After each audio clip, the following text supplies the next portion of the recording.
Tombstones climbing up the sky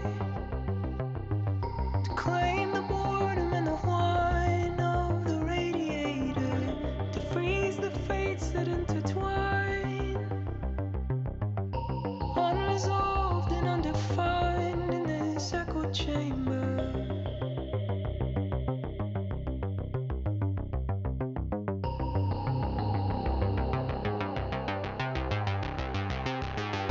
Once you've given up the ghost, just like Lazarus, you'll know there's an operator, some strange passenger inside. To that strange power I'm resigned like an iron anchor.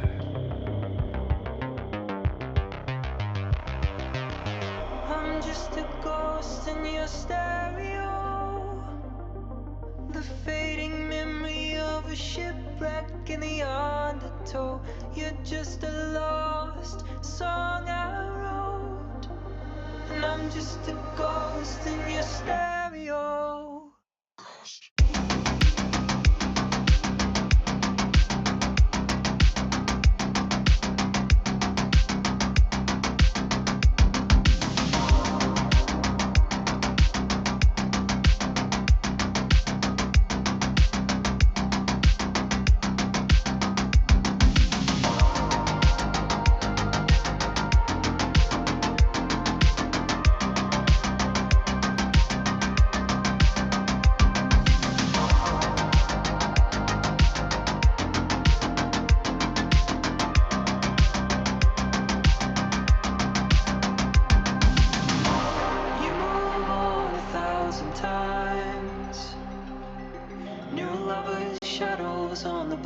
Your heart's a mercenary, but like a dancer on the wire, come the sparks of freight desire as a fire's carried.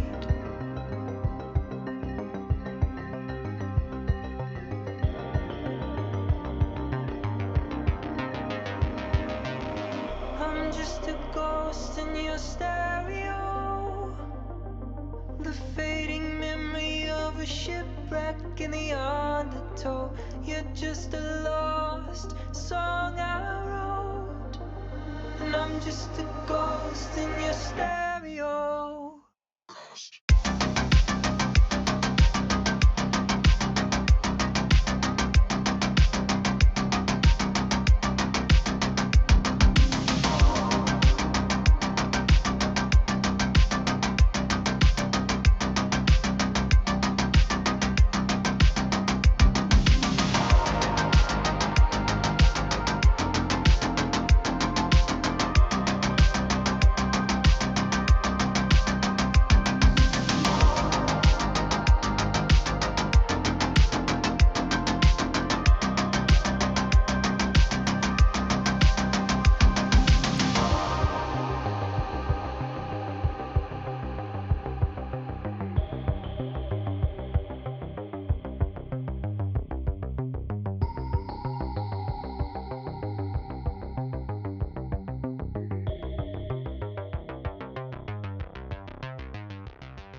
Called a curse in the cradle, loving mother, unstable, daddy gone under the table, but you found a song in your heart.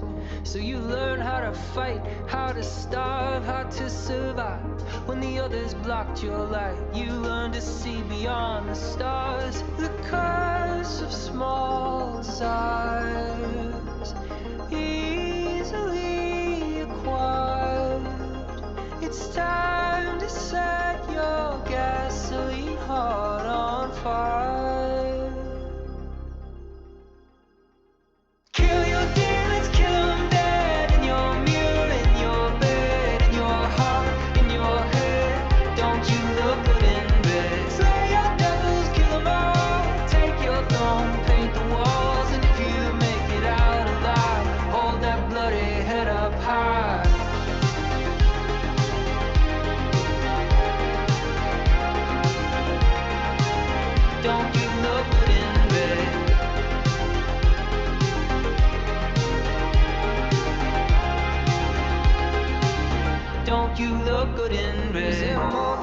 those plains. You cut your hair, changed your name, left a note as you escaped. To thine own self be true. But there was no gold in those hills, no platinum in those pretty pills, just werewolves tossing dollar bills in the wine dark sea of Malibu. The curse of small size, easily acquired. It's time to set your gasoline heart on fire.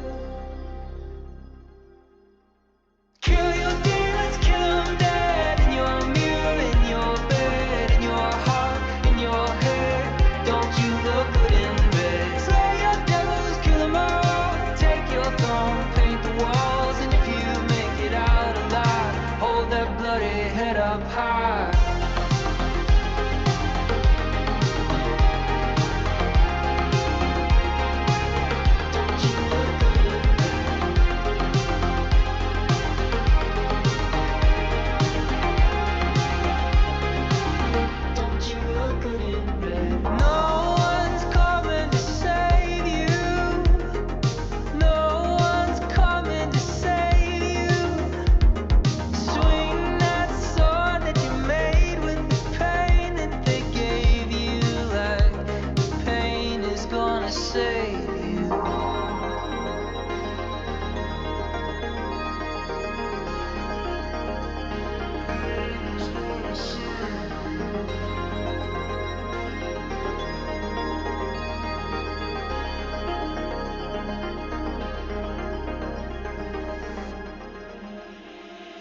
Kill your demons, kill them dead. In your mirror, in your bed, in your heart, in your head. Don't you look good in red? Slay your devils, kill them all. Take your throne, paint the walls. And if you make it out alive, hold that bloody head up high.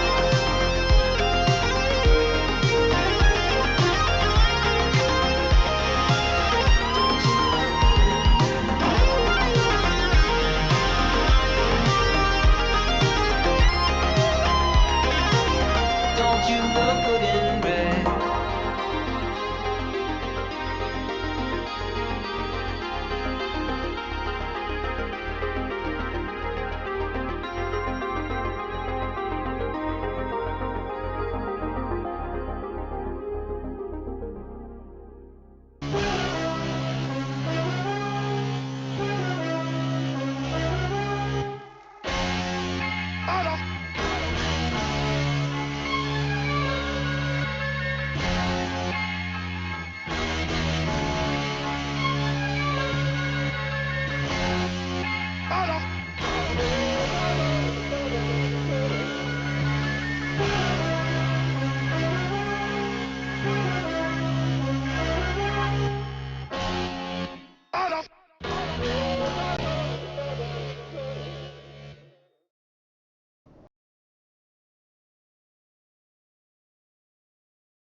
Come to see how we're getting on? We've made good progress since we took back Alamigo, but there's one big issue we still have to address. Leadership. The Domans had Lord Hien ready and willing to take the throne, but we've got no one like that here. Theodoric was our last ruler, and he wasn't called the Mad King for nothing. Suffice it to say, our people have had their fill of kings, which means we need to find a new way forward. If only it were that easy. Everyone and his uncle has an opinion. For the time being, we're just going to have to keep leaning on General Aldin and the Alliance for support, and see if we can't find a solution together. Something tells me we're going to be hosting a lot of meetings in the near future. But if that's what it takes, I'm ready to talk till my jaw aches. The Reach is yours, Nago. Don't do anything I wouldn't. Aye, aye, Commander.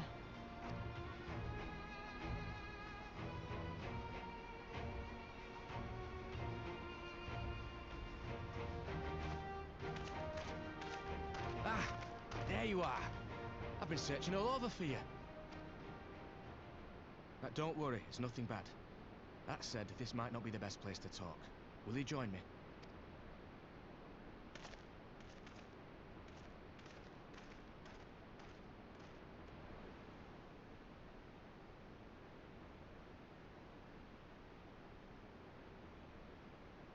I'll get to the point.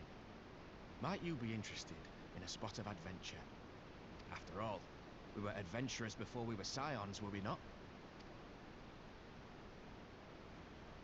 After routing the Imperials and liberating Alamigo, I reckon we've earned a bit of respite, don't you? And what better way to spend it than by returning to our roots? So, what say you? Shall we call on Alphino and go adventuring?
Try this!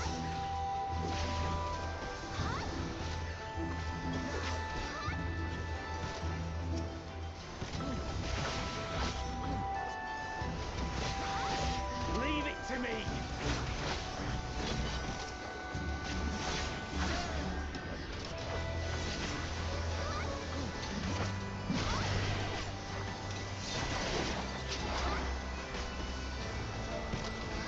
Try this!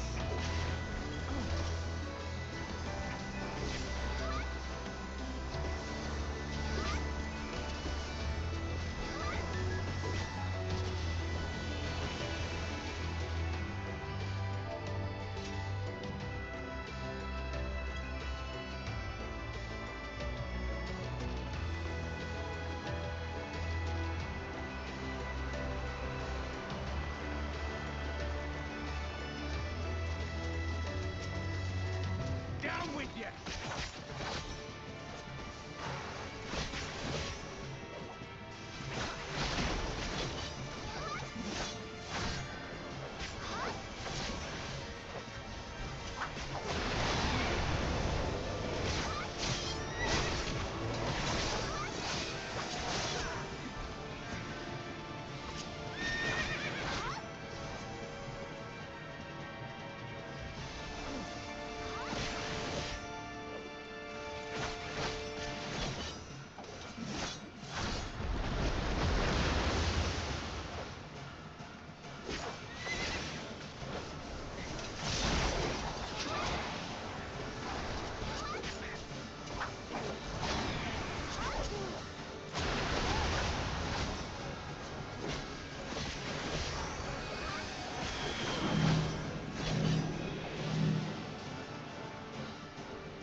Put two beating hearts together, stitch the seams and pull the levers. Strange desires, sparks and wires. I signed the dotted line and tethered yours to mine. No anesthetic for hearts electric. Parts start to decay when just your shadow half remains. The operation had complications, and the part of you that died I'll carry all my life. Lovers slowly decomposing, so it goes. Could have been paradise, could have had diamond eyes that held so tight that I lost her. It could have been fireflies, but that fire died, dead and gone. I was wrong, love's a call. I'm a monster. Monsters.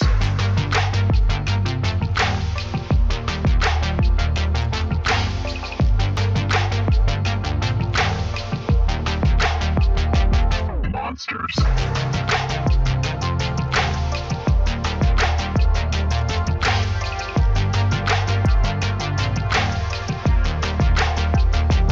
Monsters.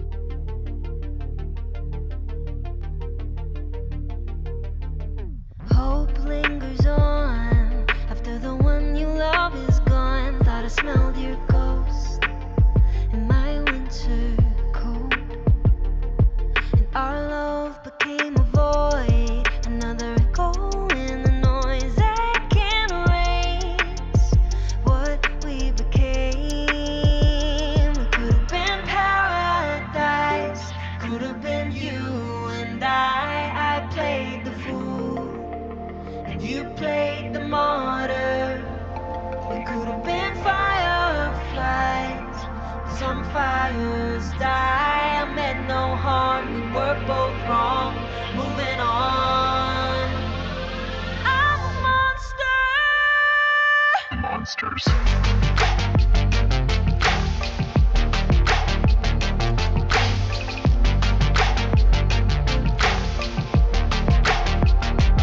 Monsters.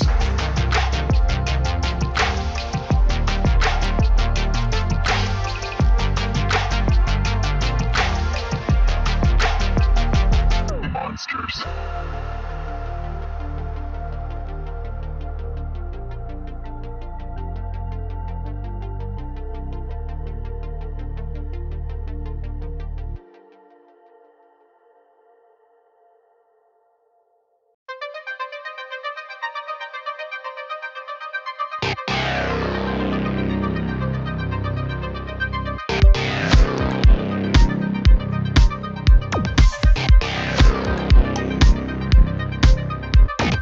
Don't fall in love with the man on stage. I'll be on in a minute, I'm just sharpening my blade. Don't fall for his flattering tune. He'll promise you the world until you drink that perfume.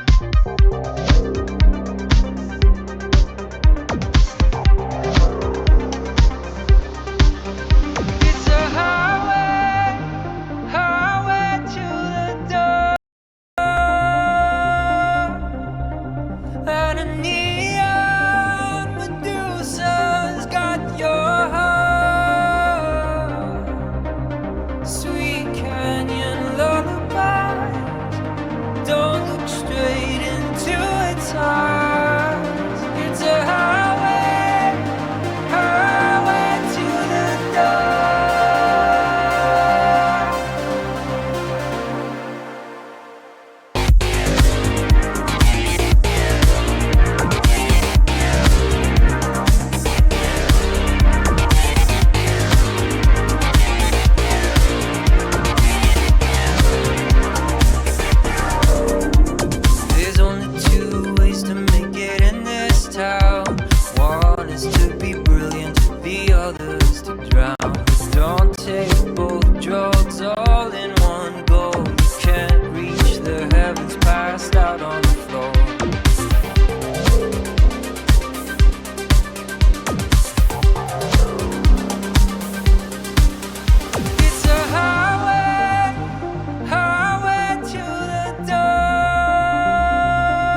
I'll be on in a minute, then I'll sweep you away. Don't fall for the monsters in this maze, but I could love you forever if you'd meet my gaze.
Alright. Sorry, I had to fix it.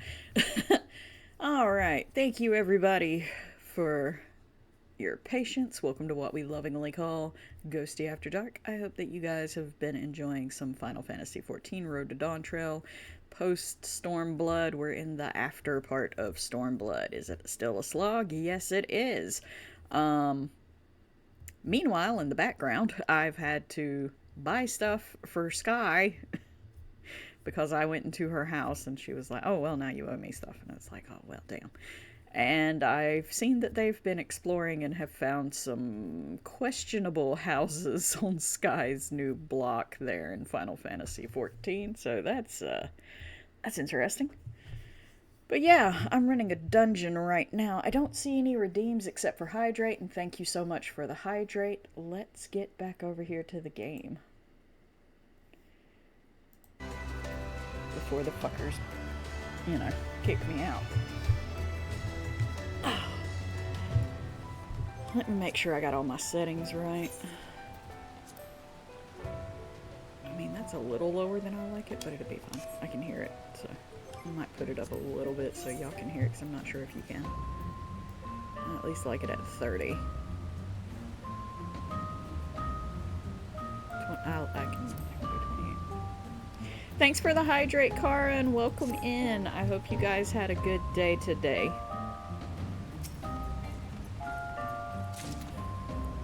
Really cute FC room, but you go to their personal house and go, what the fuck?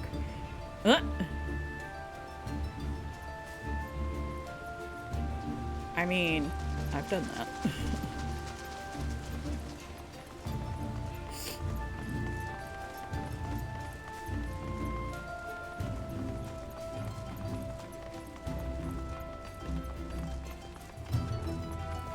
I kind of want to port to Sky's house after I get out of this dungeon just to see what the hell they were talking about.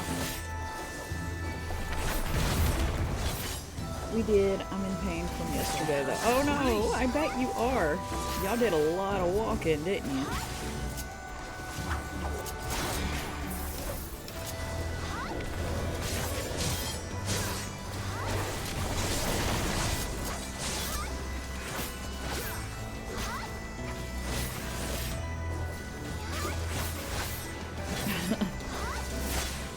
Y'all did.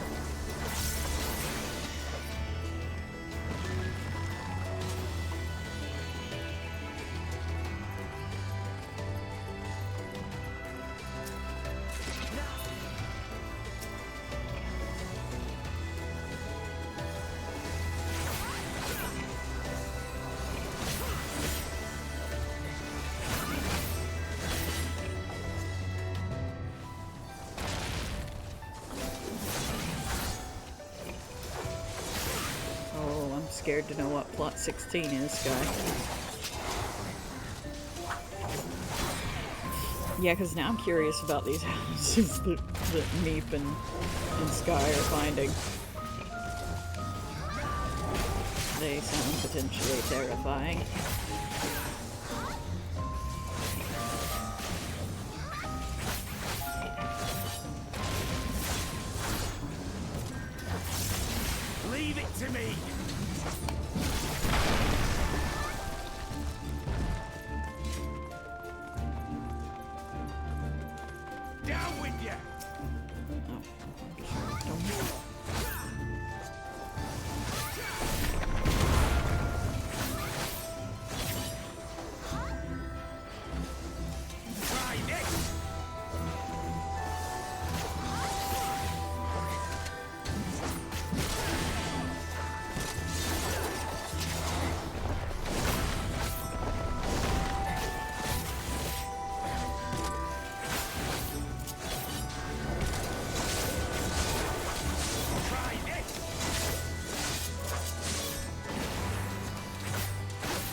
collect treasure. Just want the treasure, get off me.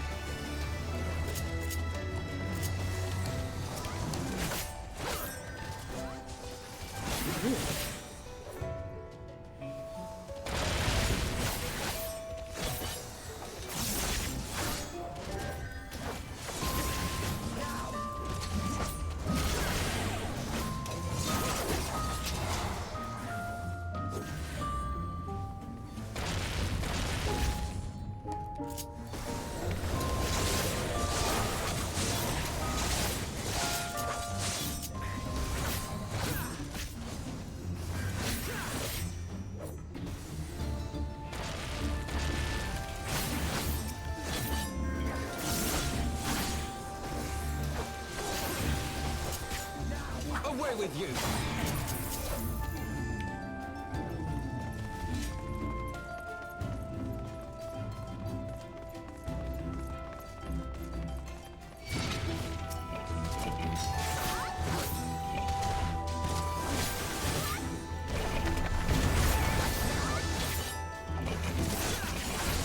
For the House of Leviat!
No, this doll thing. The old one.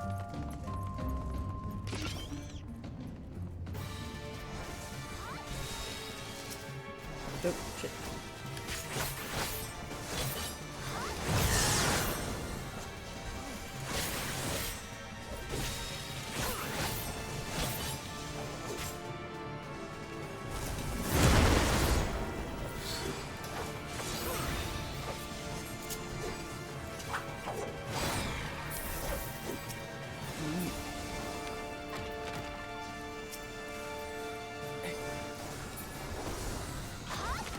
Away with you!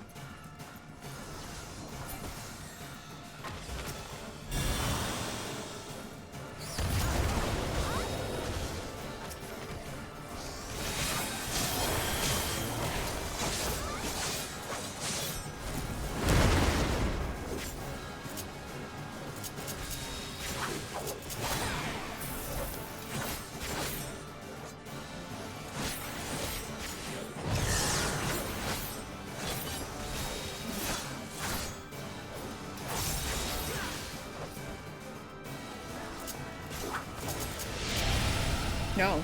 Oh. Oh, I don't like this. Oh, I don't like it.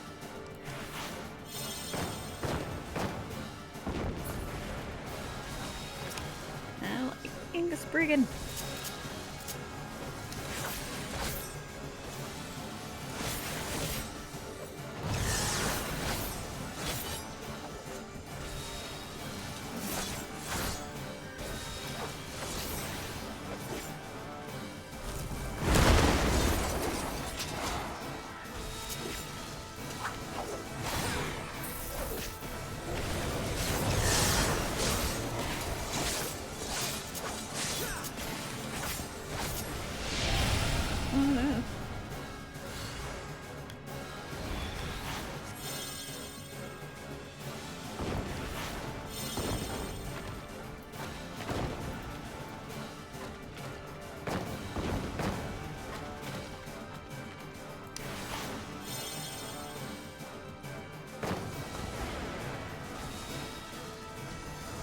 Quit turning me into a damn spriggan.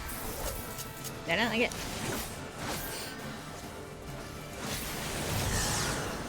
Leave it to me!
All these damn ghosts in this place.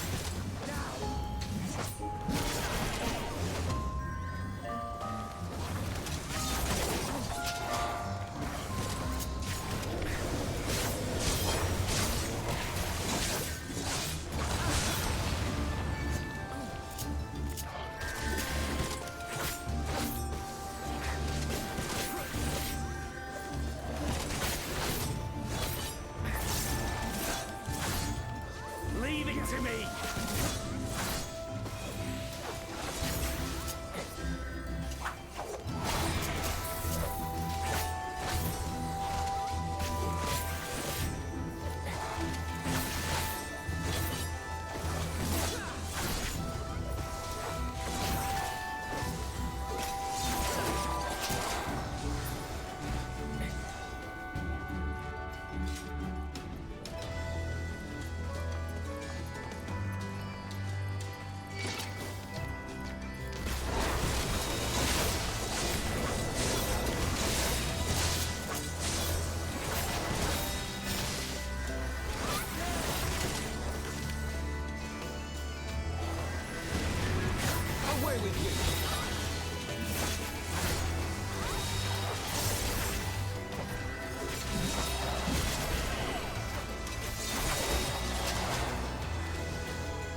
Away with you!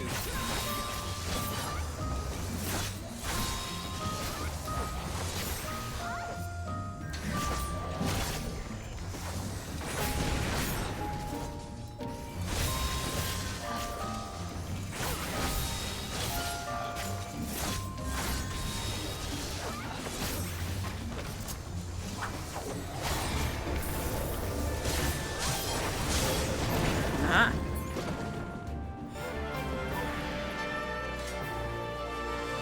Fucker wasn't never gonna go down. What we got? Oh, big boy. Roderick Poison Tongue. Okay. Wait.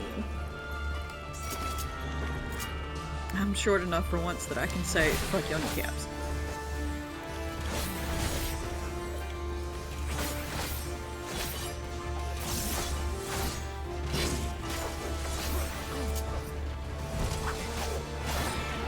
Oh goodness. All the blankets and pillows carry. Away with you!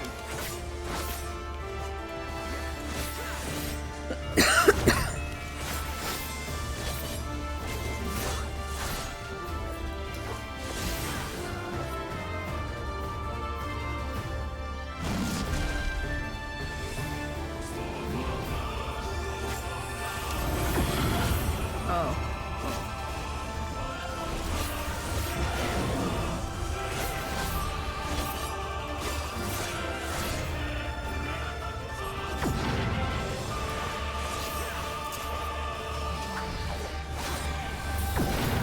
Oh.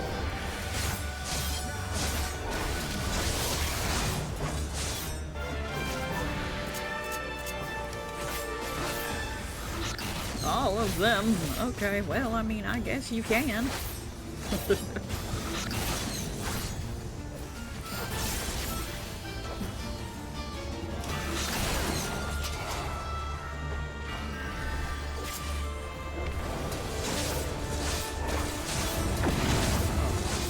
Oh shit.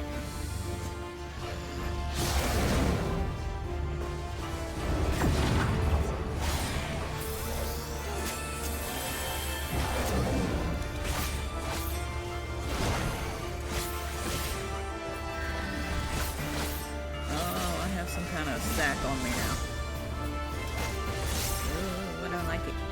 I don't like it.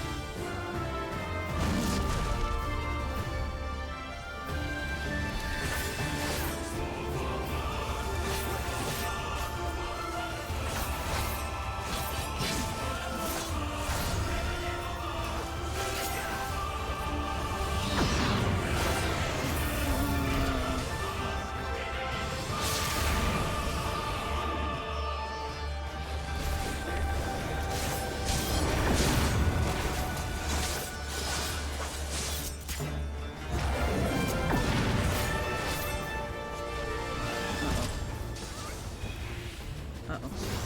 Uh-oh. Quick. There we go.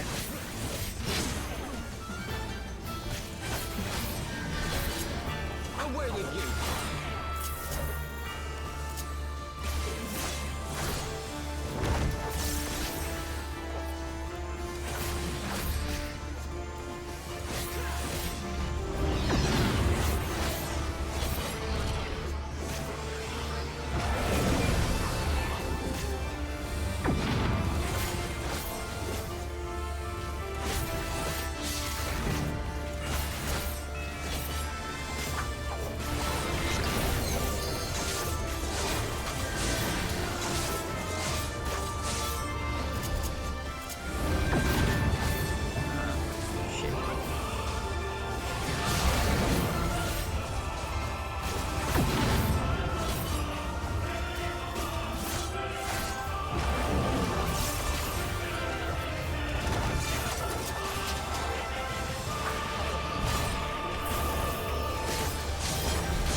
Alright.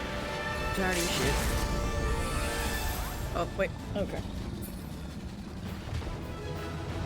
Oh, you had to fall right on top of the treasure box, didn't you? Ooh, your big ugly ass. Thank you. Aw. Seal.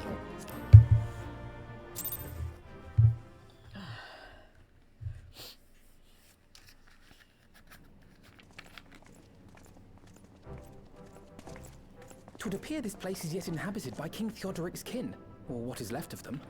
The work of terrible magics, I fear.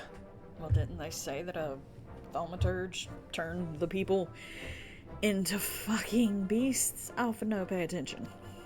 Terrible, aye. But their misfortune is our fortune? Quite. By the 12, there is even more than I imagined.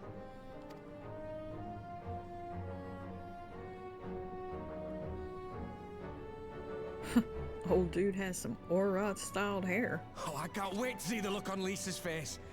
Thanks for believing in me, you two.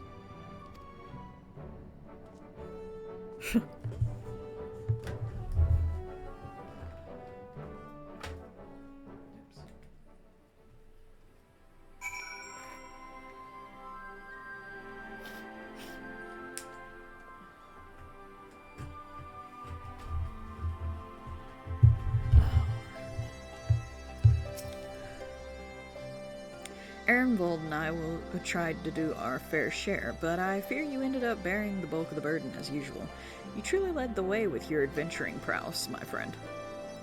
Aye, without your help, I reckon we'd still be fumbling about in the dark. I'm glad I called on you. I must say, I'm still reeling at the sight of that mountain of riches. What, like how you reeled at the sight of those floating specters, you mean? I wish you could have seen the look on your face, Alphino. Must we dwell on such momentary lapses? We found the Mad King's trove, and that's all that matters. Ooh. Are there beanbags? Oh yes, beanbags would be nice. Yeah, you have to have beanbags, Carrot. Come on. Let me reel this in a bit. Well, stop it. Okay, there we go.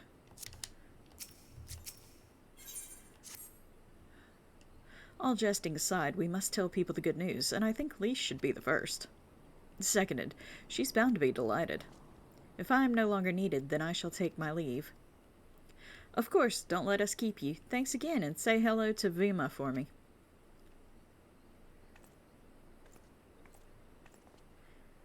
Now then, there is to be a meeting of representatives from across Alamigo, so Lise is sure to be in the city. Shall we seek her out?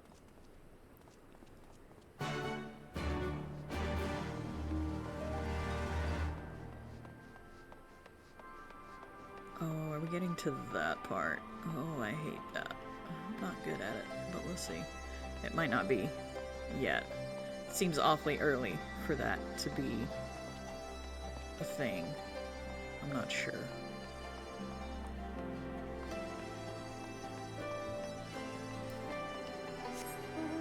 Yeah. Oh! Pretty.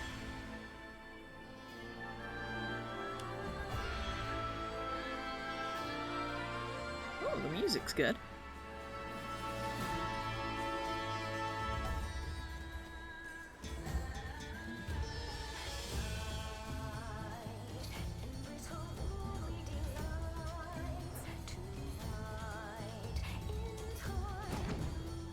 It's nice, the music. You get the music from whatever dungeon you had to fight for the mount.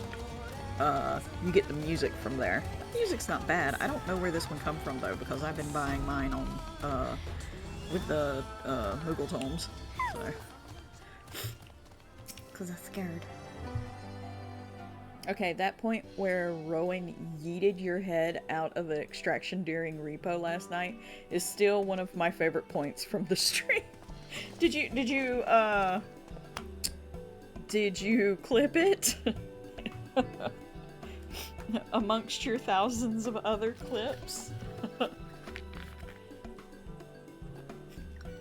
I know, he yeeted my head out of the box, and I was nice enough to drag his head all the way back to the extraction point. Oh. Yes, I did clip it just now. Oh, you three look pleased with yourselves. What have you been up to? I'm glad you asked, Lise, and I'm pretty sure you're going to like the answer. We found treasure. At the end of the clip, you were still dead. Yeah. You're joking. The Mad King's trove. I thought it was a myth. So did plenty of people, but they didn't have Dayan and Alphino in their party. The credit for finding it should really go to them. As for what to do with it, I vote that it goes towards alleviating the suffering of Alamigo's poor. Gods, if there's as much as you say. Ehrenwald did not exaggerate, I assure you. We cannot hope to carry even a fraction of it out on our own. I've taken the liberty of sketching out a rough map of the ruins. If you will assemble a squad of your most trusted freedom fighters, they should be able to follow the route to where the treasure lies. Understood. I'll make sure every coin is accounted for, and that goes for the spending of it as well. Thank you. Oh, there's one other thing. When the time comes to draw up a plan for distributing the spoils, I would ask that you consult Alphino. I don't have a head for details. I'm not educated. Aw, I kind of feel bad for him. The way he said that, the little pause there. I'm not educated. Man. Dude, I'm educated and I still don't have a head for details or math. I see that simply handing out sacks of gil won't solve everything, but I couldn't rightly tell you what to do instead. Oop, my phone's trying to die, and instead of letting it die where I can't see chat again tonight, we're actually gonna fix it.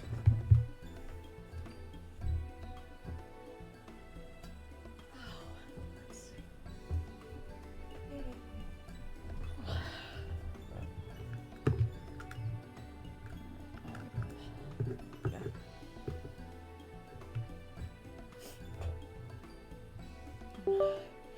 Out of all those clips you're doing, I have to figure out which ones I want to put on TikTok. I might put all of them on TikTok, but I'm not sure. I'll have to see.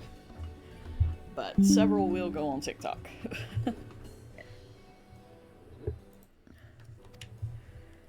Oh, I know the feeling. I'd welcome any advice you could give us, Alphino. Of course, I shall be at your disposal. Space them out when you do. Okay. Commander, we've got a problem. Deep breaths. Tell me what happened.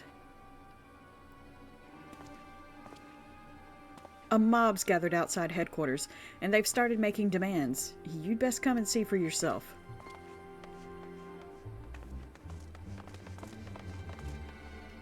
Oh boy. Angry mobs. Step back, all of you! Like hells we will! We know who you've got in there! We're not leaving till you hand her over! Bring her out! Bring her out! That, my friends, is called What's lynching. going on? Someone let slip about Fedora. It's true then! The bitch really is in there! I knew it! I bloody knew it! We demand vengeance! Bring her out! Today we butcher the butcher! Oh. That's wanting to do a slow charge. I don't need you to do a slow charge. I need you to charge. There we go. Sorry for the beeping, guys. Come on, you don't mean that! We'd be no better than the Imperials if you'd all just calm down! Calm down! That monster and her thrice damned skulls dragged my man from our home and beat him to death in the street! Aye! And my dad!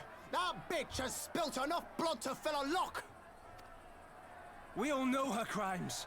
She's a traitor and a murderer. How many of your resistance friends have died at her hands, eh? And here you are, protecting her! So that's what all the fuss is about.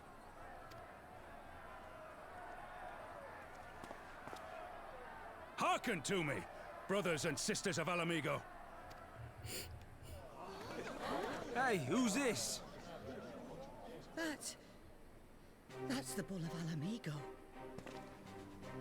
My friends, you are not alone in your anger, your grief, your despair, for it is mine as well.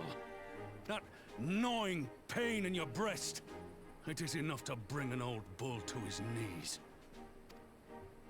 But I ask you, brothers and sisters, to think not only of the family and friends who are cut down before your very eyes, but to think also of the ones who were abducted, the ones who may yet live. Where were they taken? What became of them? These questions demand answers. I share your thirst for justice, for vengeance, but we will gain only fleeting satisfaction if we give in to our base appetites. We will never know the truth. Now is the time that we, the people of Alamigo, must decide what manner of nation we will build for ourselves, and for generations yet unborn. When they look to our example, will they see a people who held fast to their principles, or one who cast them aside when tried?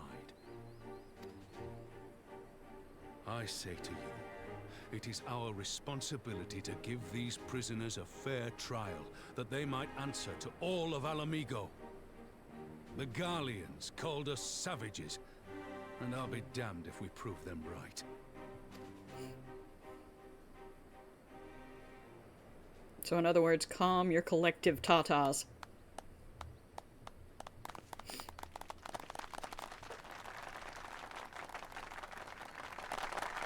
I know you're right, I do, but I can't.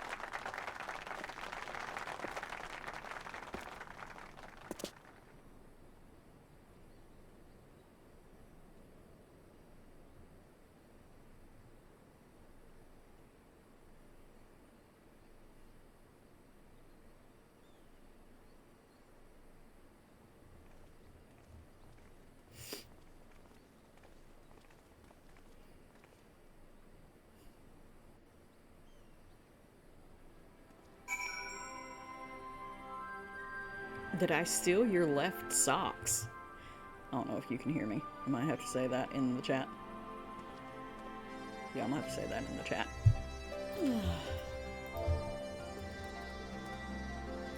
Find your left sock. What if I wanted your right sock?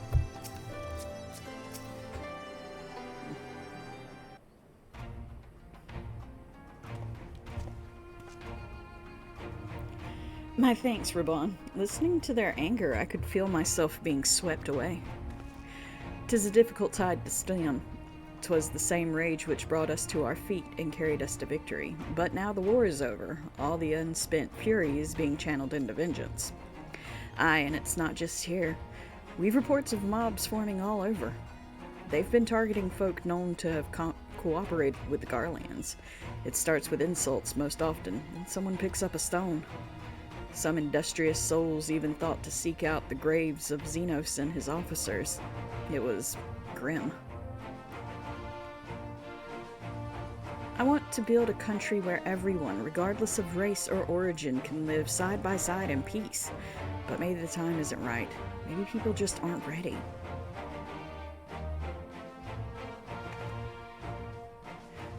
But that doesn't mean I'm not going to try. The representatives will be here soon, and I'll be damned if I'm going to give up before I've even begun. Who are these representatives exactly? Oh, village elders, refugee leaders, and the like. It wouldn't be right for us to dictate the nation's future on our own, so we've planned a summit of sorts. And we've even invited the Ananta and the Quickren to participate. Alamigo stands at a crossroads, and this meeting will decide which path it takes. The matter of Fordola's sentence cannot be suffered to disrupt proceedings. Then let's execute her and be done with it. She herself asked to be put to death. Oh my god, just like that, huh? Nago, I already explained why we wouldn't do that. Sending her to the gallows might satisfy people right now, but where would it end? Should we round up everyone who collaborated? And everyone who didn't resist? There'd be no one left, and we'd be no better than Theodric and Xenos.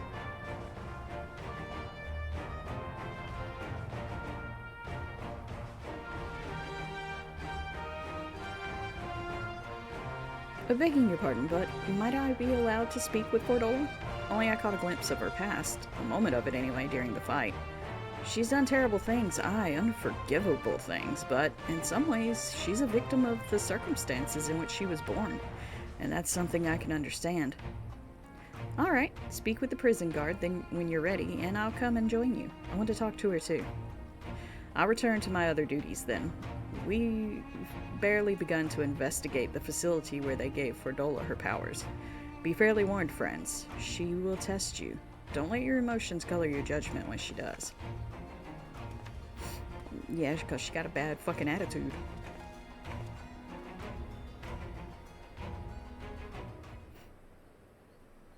I guess we all going in? I don't know, you seem like the kind of guy who'd steal my left sock. Look.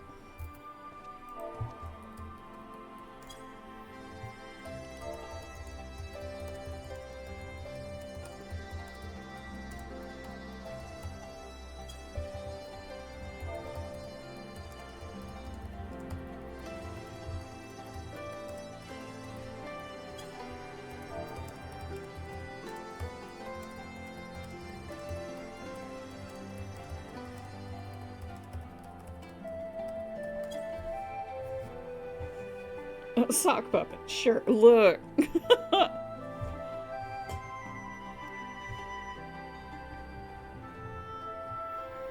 Let's see. Sticking through these ad breaks supports the stream. Thank you. Stay tuned. Under the glitz and glamour of soap operas, this actress conceals her true identity.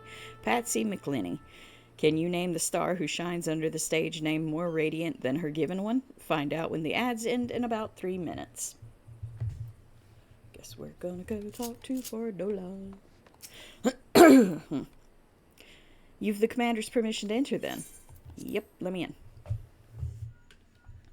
We going in this beach.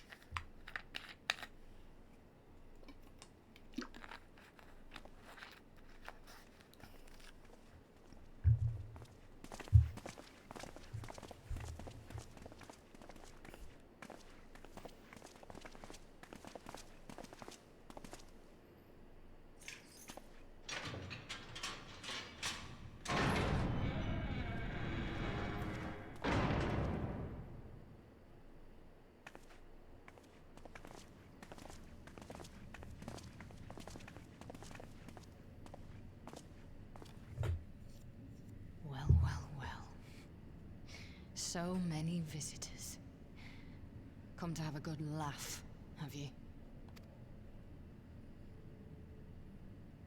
Or do you mean to put me out of my misery? To finish what you started?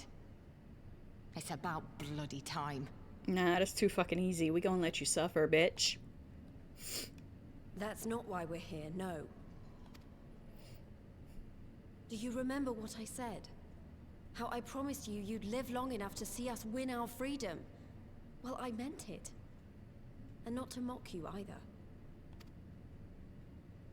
You're wasting your time. All of this is pointless! There's no reason to keep me alive, and you know it! I killed your men. I killed my men! And you know what my only regret is? That I didn't kill you when I had the chance! That's a lie, and you know it! You think we can't tell what you're trying to do? That we're blind? Yeah, you're a fool, but you're not stupid. You're ruthless. Relentless. You'd give up anything and everything to get what you want. You didn't come this far, climbing over the bodies of your own brothers and sisters just to piss it all away. I see you, Fordola. I see you for what you are. Oh, echo headache. Here we go. Whee! The soap opera screens are graced by none other than Morgan Fairchild, though her birth certificate reads Patsy McClinney. Cool. Did not know that. No, we got child Fordola. Come along, Fordola. We mustn't be late. The Imperial Viceroy will be attending today's banquet. All right!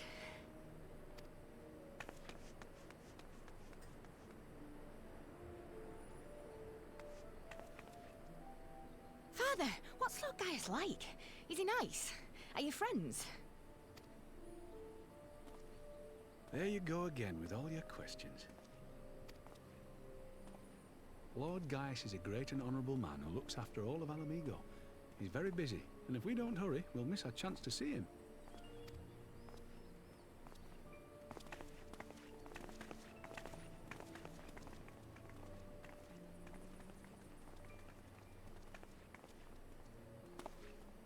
Filthy tin-head lovers.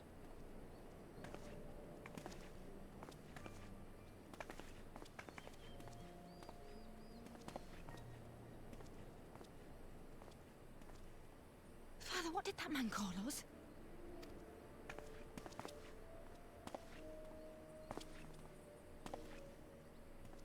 The little tin-head lover doesn't know what she is, eh? A traitor, sweetheart. A backstabbing bitch who'd gladly betray her kith and kin to gnaw on what few scraps the Imperials deign to toss her. Like your bastard father and whore mother. Damn. That's kind of a little bit, over the top to be telling a child, my dude. That's not true! My parents are good people! They've never done anything like that!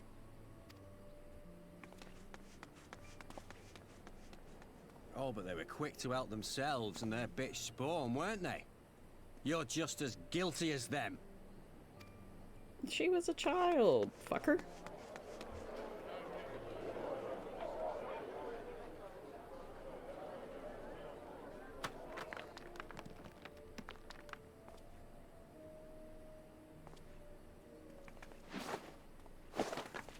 Fadola! Traitors!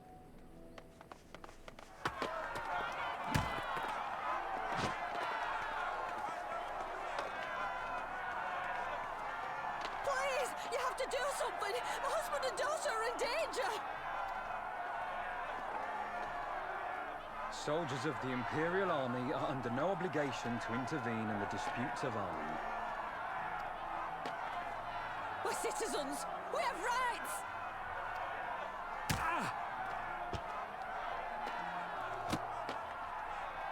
I'm scared. Damn, that's fucked up. The only people being mean throwing rocks and the fucking people that are supposed to be over them don't even help them out.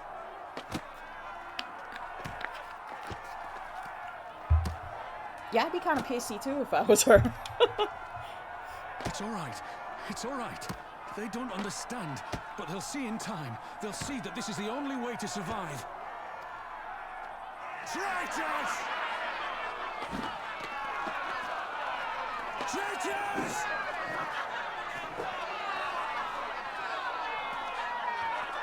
That's a pretty big rock. Oof.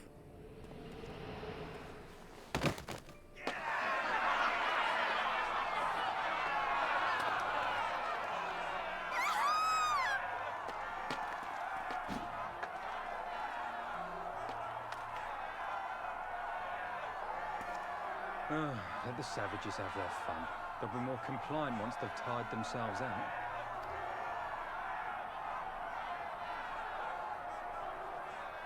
Piece of shit.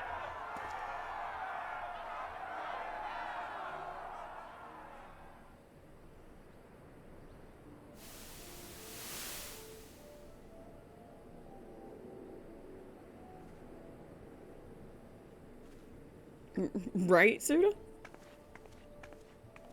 Fadola, please. You already have citizenship. Why would you want to become a soldier?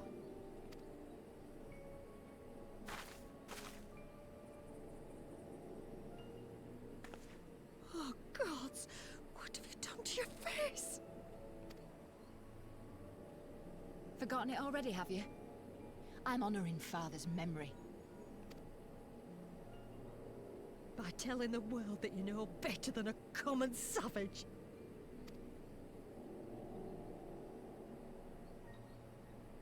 Am I though, Mother? Are any of us? Can't you see? Citizenship means nothing to them. If you're not a pure-blood Garlean, you're no different from any other savage. So I'll play the part.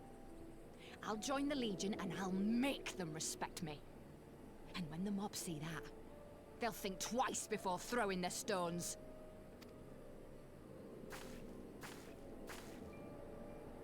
Ansfrid, Rudolph, Emlyn. It's time. It'll be hard. Humiliating. They'll try to break us. Send us crawling back to our own kind. But we won't, no matter what. We'll bleed for them, die for them if we have to. We'll do whatever it takes to be free!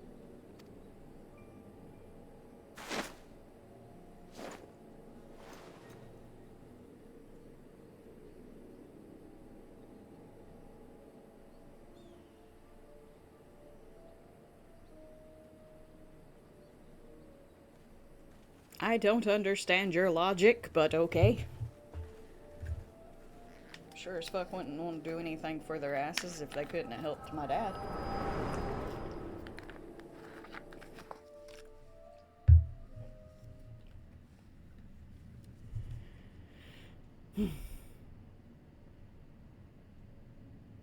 So, you mean to play the part one last time, eh?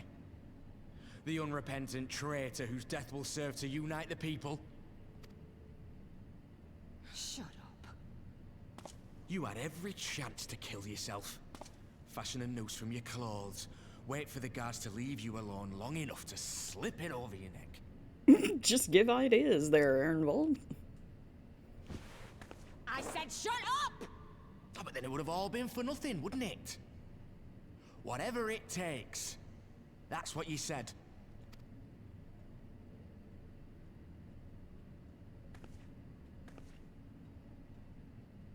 Been in my head, have you?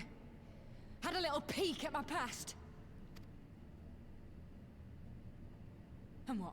A few stolen memories tell you everything you need to know, do they? Don't you dare patronize me!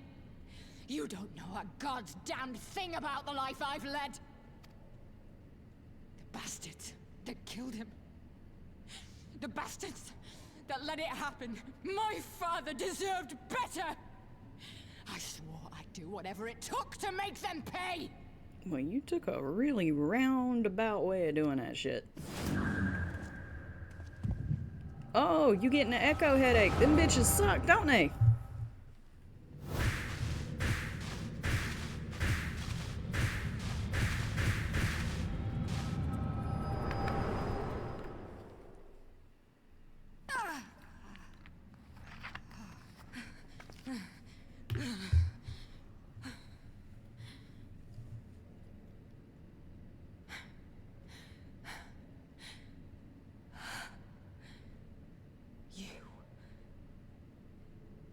You.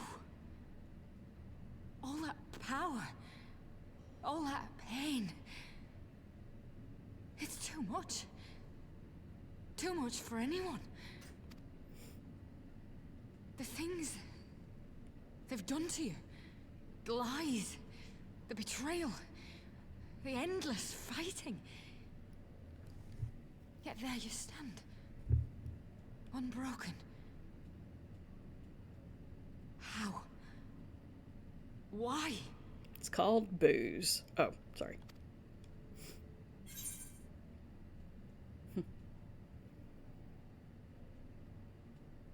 You know why. You saw.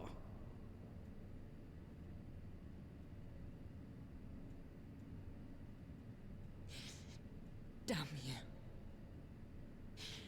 Damn you all.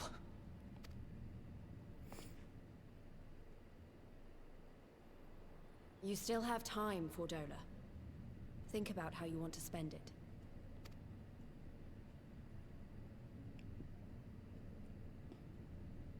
Let's go. In other words, stop being a twat.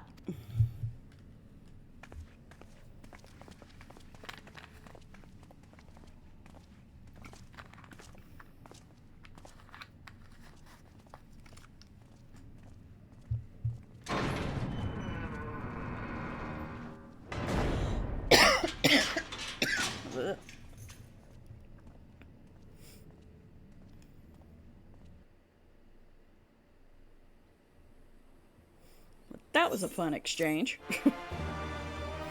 I hated that her dad was killed, but nobody fucking did a goddamn thing about it. Oh. You didn't tell me night how okay.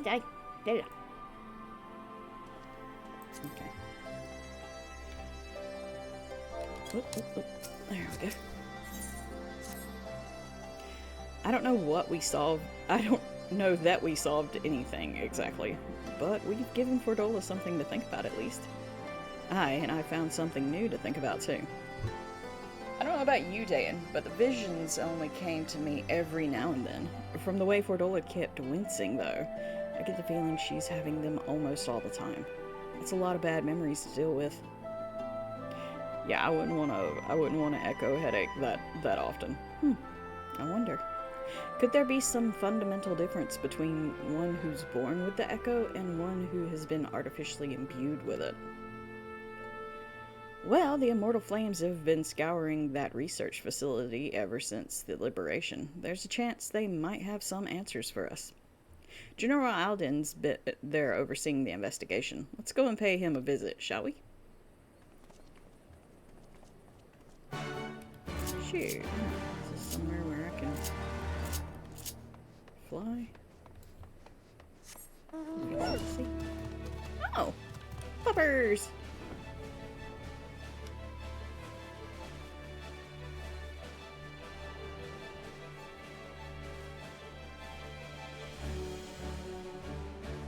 Oh! Oh, really?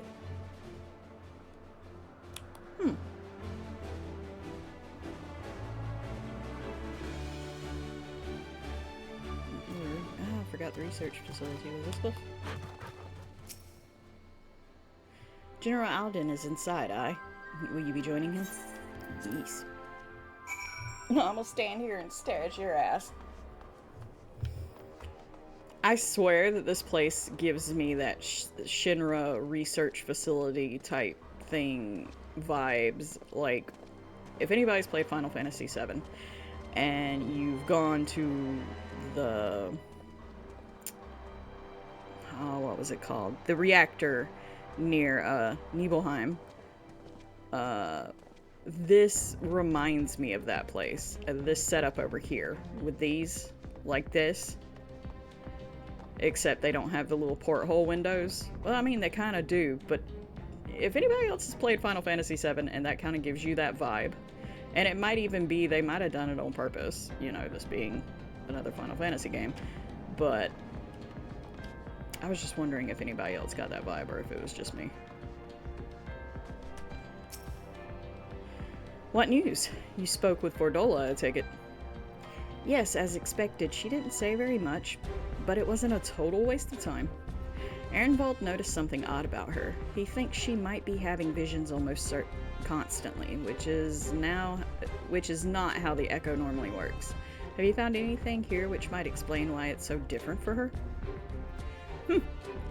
We've been hard-pressed just to organize the research materials, let alone study them. To be frank, I'd welcome the Scion's expert assistance if you have time to lend a hand. Oh, okay. Magitech pod. I will definitely look at it.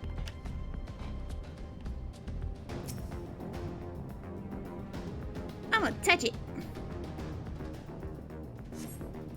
The device in which Cryo was held seems even more ominous now you know its purpose. The surrounding pods are marked Supply Subject, while this one bears the label Master Subject.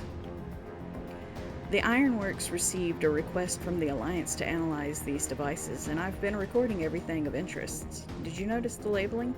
All the pods are designed to drain the aether of the occupant, save that one right there. Unlike the others, the interior's been fitted with an array of sensors to measure etheric waveforms. To what purpose, however, I couldn't tell you. What else we got? Over here.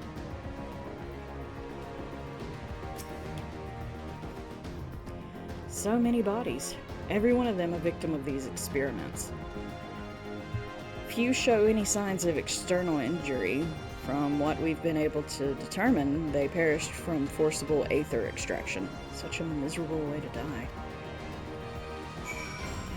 It sounds like it sounds.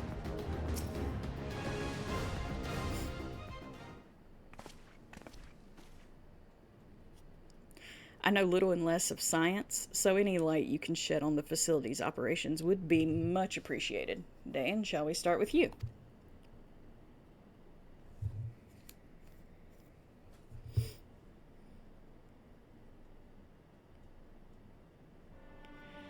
Taken in combination with the testimonies of Kryl and Thancred, I do begin to see exactly what the Imperials were attempting here. The enhancement procedure entailed infusing a single candidate with ether siphoned from a multitude of supply subjects. As for the master subject, in this case Kryl, the patterns of her etheric activity would provide the model upon which they would artificially engineer the candidate's aura. In other words, they were trying to recreate Kryl's echo. I believe so, which would explain our prisoner's present state. Kryl is possessed of an unrivaled ability to hear the whispers of the soul, and it seems probable that the procedure engineered the same acute sensitivity in Fordola. The soldiers who guard Fordola, many of them lost friends and family to the skulls. Okay, now I'm getting it. So apparently, since she can, her echo is so strong, she's having echo headaches all the time because she's getting echoes from every goddamn body. No wonder she's trying to die. She ain't trying to be a martyr, she just wants everybody's fucking brains to shut up around her.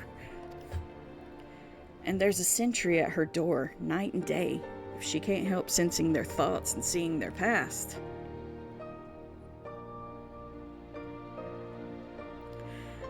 But you don't just see their past, you live it. All the emotions, all the pain. Imagine what it'd do to you. You'd never be the same again. Indeed, as you may recall, Ysel was completely transformed by a single glimpse of Racevalger's past. Fordola has been forced to experience the agony of those whose lives she destroyed. The guilt must be unbearable. That explains her request to be executed. Sounds to me like a kind of justice. Regardless, she can suffer on for now. We have more pressing matters to consider. If the results of these experiments have been relayed back to Garlemald, there would be naught to stop the Empire from repeating the trick. They could give the echo to anyone, to an entire legion.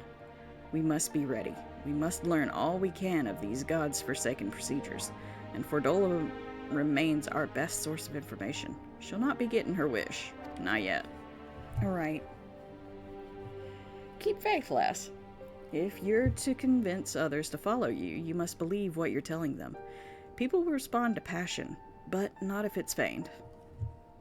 I understand. Thank you, General. I'm not gonna go there, because, you know. I'm gonna keep my mouth shut, because I don't care for... Yeah, anyway. Going on. We should leave the flames to it. Let's go. Vámonos.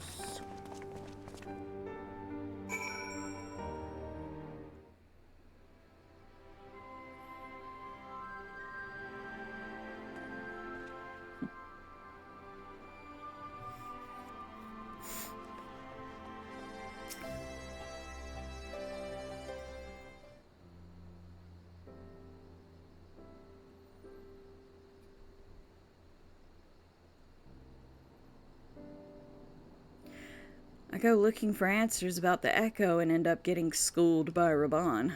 Yet more evidence that I don't know what I'm doing. It's no wonder people listen to him and not me. General Alden is a veteran of countless campaigns, Lise. You cannot compare yourself to a commander of his experience. I know, but I also know that I could have convinced that mob to give up and go home. Makes me realize how much we rely on his authority, and how much I still have to learn. I wonder what he'll do with everything here when everything here is settled. I mean, it's his homeland. After going to the trouble of winning it back, might he not want to stay? 'Tis a quandary which countless refugees now face. To continue the life they built in Ul'dah, or start again in the land of their birth.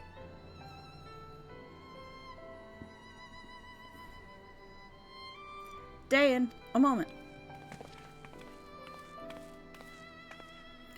I am newly returned from Ul'dah with a message from the Sultana.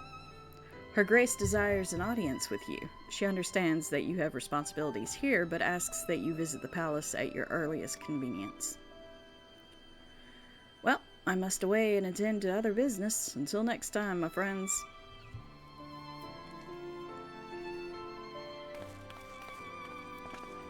An audience with the Sultana. Depending on the nature of her consultation, this might be the perfect opportunity to inquire about the General's future plans.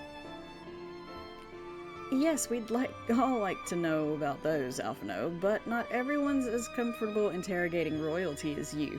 Take no notice of him, Dan. Yeah, I ain't about to go asking a queen all her information, no matter how cute and adorable she is.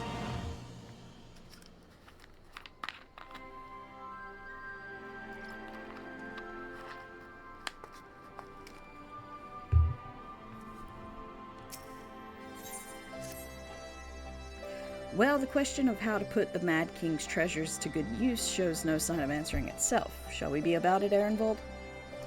I am at your beck and call. And I should be getting back to my own tasks. I'll organize a squad to head down to the ruins and then start preparing for the big meeting. Oh, send Nanamo my regards, Dan. And ours too, if you please. We shall see you in your return. Yep. Well, I guess to Ul'dah then.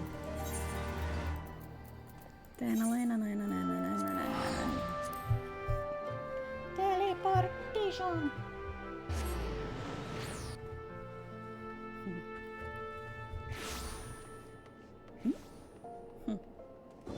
Before I go see her though, it's actually not a bad outfit. Kind of looks like, you know. Let's go.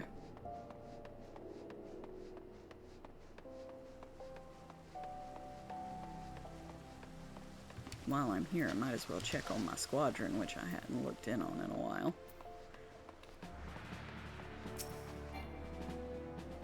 Oh, okay. Well, never mind. I'm not going to look at the squadron that I haven't, because I'm not going to suspend New Game Plus and go back. Yeah, fuck that. I'll check it later. Huh. It's not that important. I've let it go for a couple of days now anyway, so it's all good. Alright, let's see. Where do we need to go? That'd probably be closer. Alright.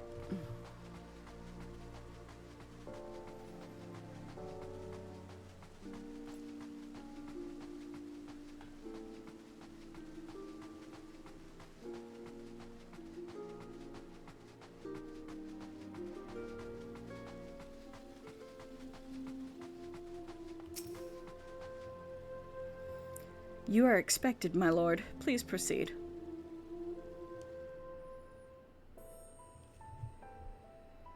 We ain't having nothing to drink. Last time we was in here and we had something to drink, it didn't go well. Thank you for answering my summons in these most interesting times. You have been busy. The liberation of Alamigo will have far-reaching consequences, and there is a matter upon which I would seek your counsel.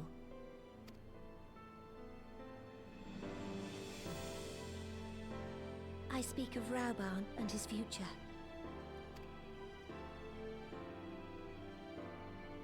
All know the tale of his rise from penniless refugee to member of the Syndicate and General of the Immortal Flames. Yet though he has come to call Ul'dah home, it will never be his homeland. He is a son of Alamigo. And now that she is free, I thought it only a matter of time before he sought my leave to return to her. Indeed, I had resigned myself to his loss. Suffice it to say, I was greatly surprised to hear him speak so lightly of handing over the reins in Alamigo and retaking his place at my side. I will welcome him with open arms, of course. He is my most trusted advisor and my dearest friend. Yeah, me and Sky have a theory about how close y'all are of friends. But I have known the man a long time, and beneath that steely gaze, I spied a flicker of doubt.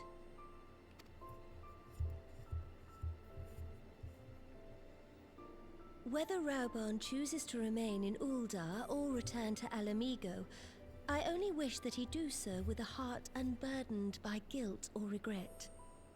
Yet, how can he freely make such a choice, knowing how much I depend on him? It is past time that I learned to discharge my duties as a sultana alone. I must go forth and see my realm with my own eyes, and hear the wind with my own ears. Might I have your company for a brief adventure? Yeah, but we still ain't drinking nowhere. Wonderful. Allow me a moment to change into something a touch less conspicuous, and I will join you outside. Because like I said, the last time me and you had a drink together, you ended up in a coma. And I ended up almost in jail. Alright, the quicksand. Okay. Had to run my ass all the way to Ishgard just to keep from getting arrested.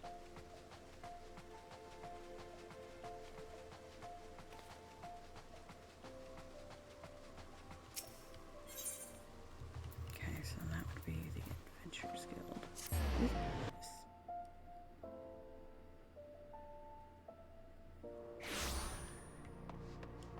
Nope. Perchance you remember Lilira, the merchant daughter? This is the persona I assume when I venture beyond the palace walls to observe my subjects unnoticed. Ordinarily, Papashan would accompany me, but for this particular outing, I need an advisor, not a minder. And that is why I requested your company. Over the course of your many adventures, you have met people with from all walks of life, in every corner of Eorzea, and I would make use of your worldly experience. Now, let us be on our way. Our first destination is Stone's Throw, just beyond the Gate of Nald. That's like right outside, right?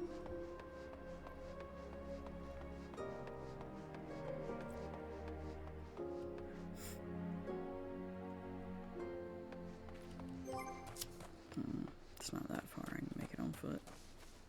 I gotta pull them out for like a 5-second jaunt.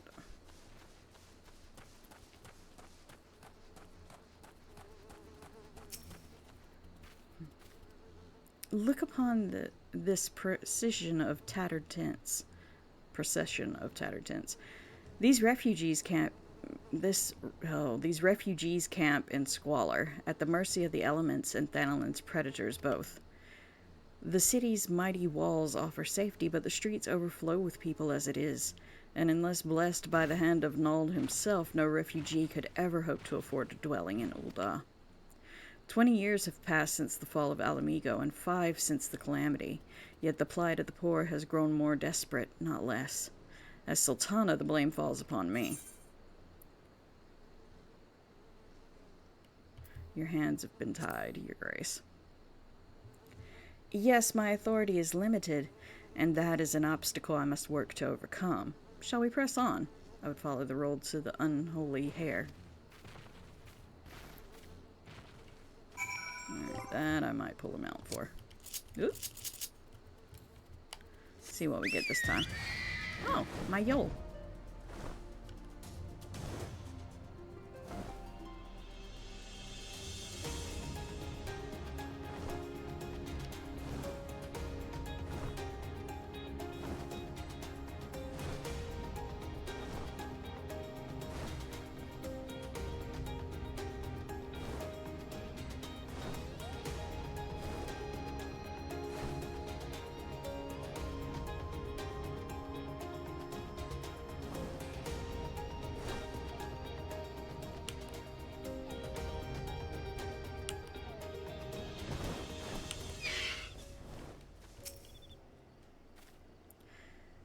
It was here, in this wholly unremarkable place, that my mother and father met their doom.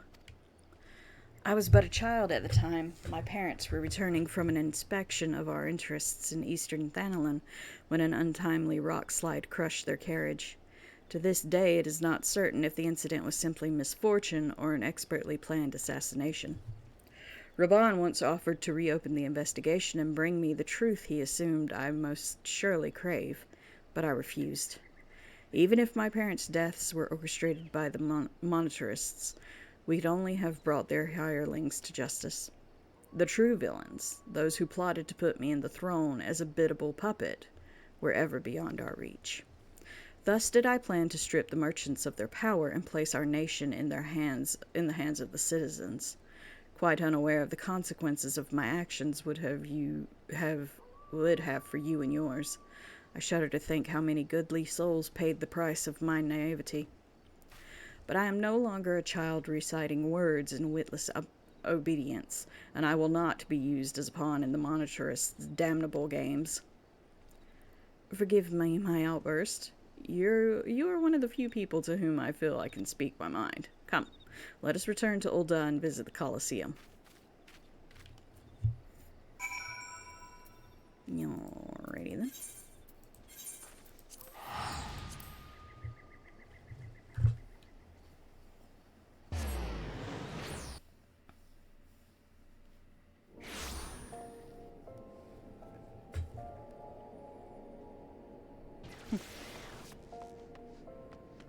Colosseum. It's close though, ain't it? Still just teleport to it. Let's see. Oop, right there.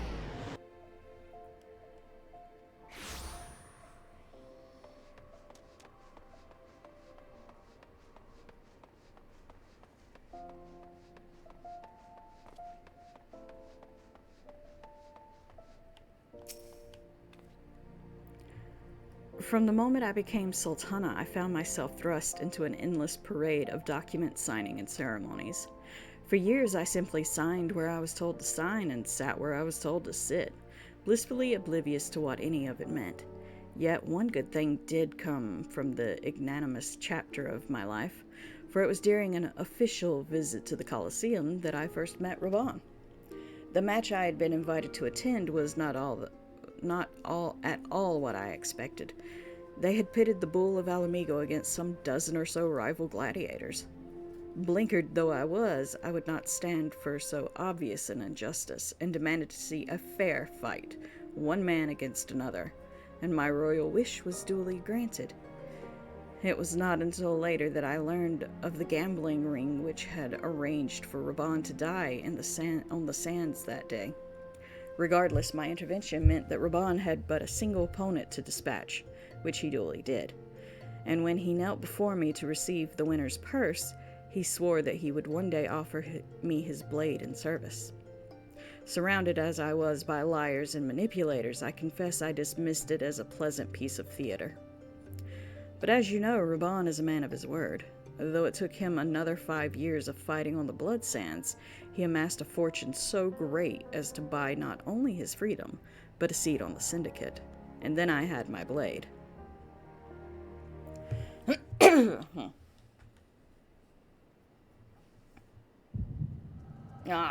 Fucking echo headache.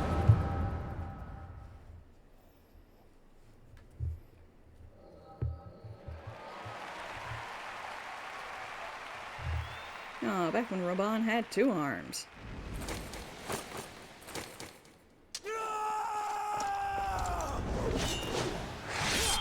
Dead.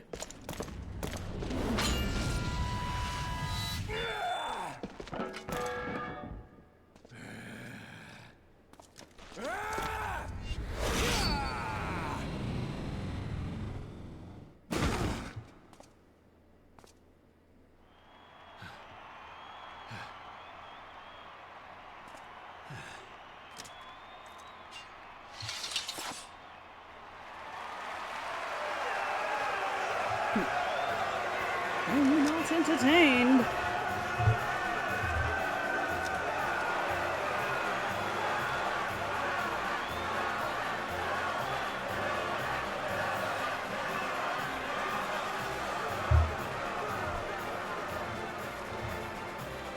Your Grace, you mustn't! The danger is too great! Please, Your Grace, come back! I beg of you!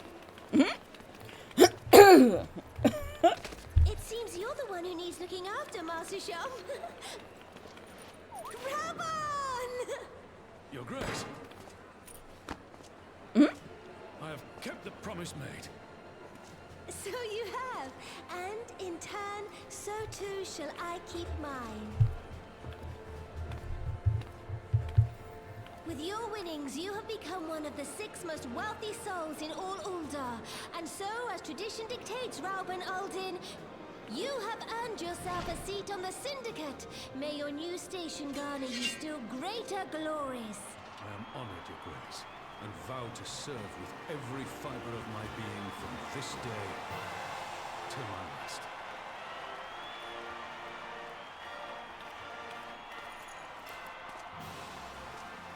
Long live the Sultana, and long live Uldar!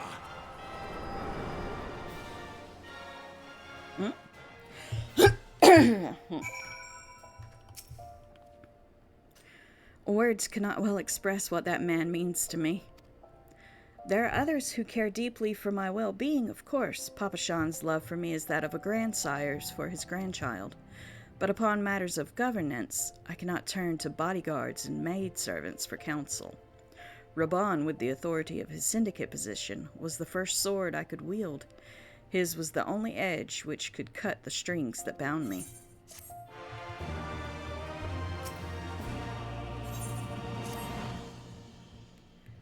We must make haste. My absence will not go unnoticed by the Sultan Sworn for long, and there are other places I'd visit. To the Arzanth Osiri. That's the Thaumaturge Guild, right? Or near the Thaumaturge Guild. I don't know. I don't remember. There's an Aetherite somewhere near. Yeah, there it is. Alright. Right? Yeah. It was. I was right. I remembered something. Yay.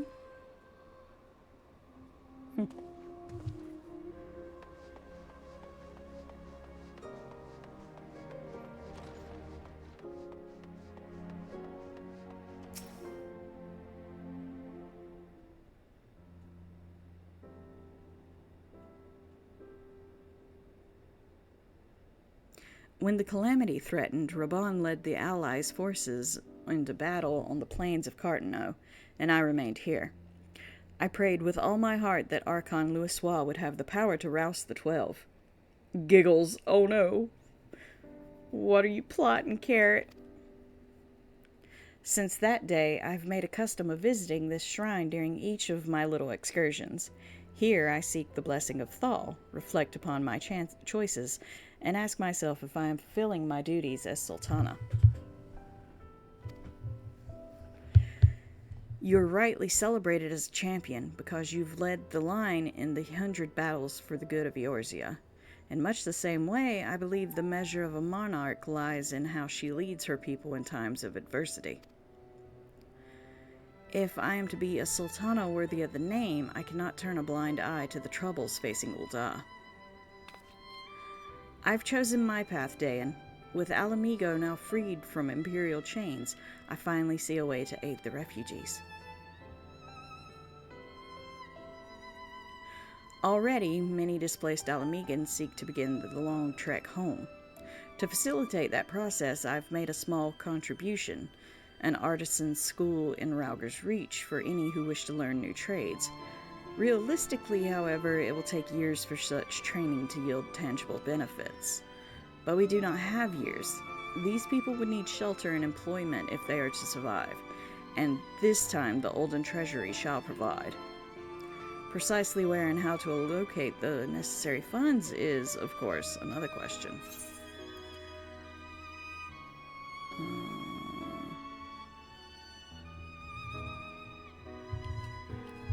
Who wants to live forever pulls out a giant bottle of something labeled the good juice and swirls it in Ghosty's direction. Oh, hell yeah. I'll take that. Thank you. What's the worst that could happen, after all? Maybe ask another member of the syndicate for advice. A wise suggestion. Mayhap a visit to the Gold Saucer is in order. Its proprietor is a member of the Syndicate, and he is one of the few who pay refugees a fair wage. I wonder, are you acquainted with Godbert Manderville? Yes, I am. In all his underwear-wearing glory.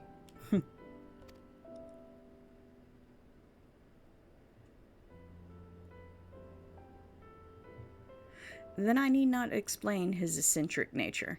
Let us make our way to the landing, and I will see that word is sent to the Gold Saucer. Godbert should be only too glad to receive us.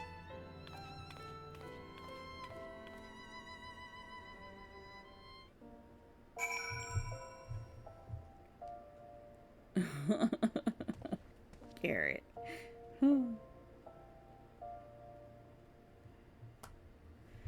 Alright, let's see. Where are we going? Speak to Nanamo at the airship landing. We're going to the airship landing now. Alrighty. There's been a lot of little walking around fetchy quest type stuff after that dungeon. Airship landing. Which that's not too bad. At least we're getting through story, you know. I've ridden aboard a public airship before, but this shall be my first visit to the Gold Saucer. I must confess to some excitement.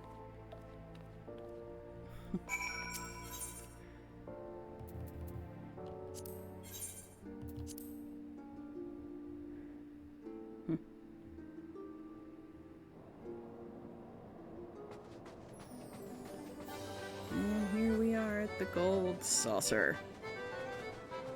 I never come here. Oh shit, that reminds me, I gotta check my shit from Saturday. I'll do that after I get out of New Game Plus.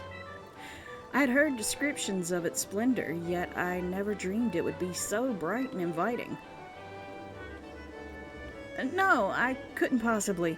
We did not come here to fritter away the royal coin. Godbert will be expecting us. Come, let us head directly to the lounge and ignore these gaudy temptations. You know you want to do some leap of faith?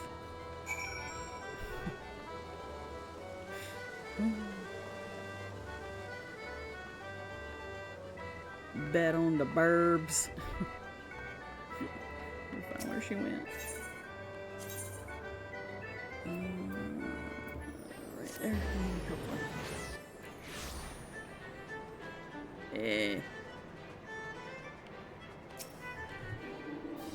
I believe this is where we are to meet Lord Manderville. Shall we sit while we wait his coming?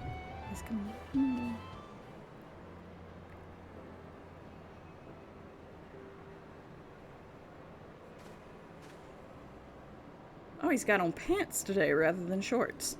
My apologies, Your Grace. I've kept you waiting. No apologies are necessary, Godbert. My request was sudden, and you were kind to make yourself available at such short notice. When the intrepid Dane Kakol and the Sultana herself come calling, there's no more important engagement.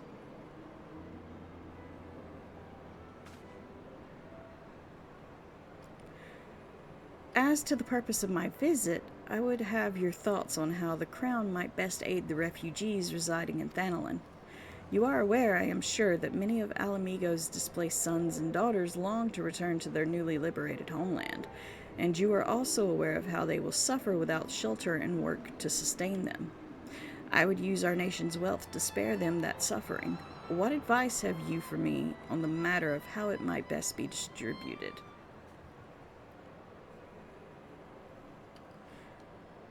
The unusual circumstances of our meeting, and your Grace's choice of companion, would suggest to me a desire for an honest and unvarnished opinion. I shall give you one. My advice to you is stop. Taxing Ulda's wealth to save Alamigan refugees is a terrible, terrible idea.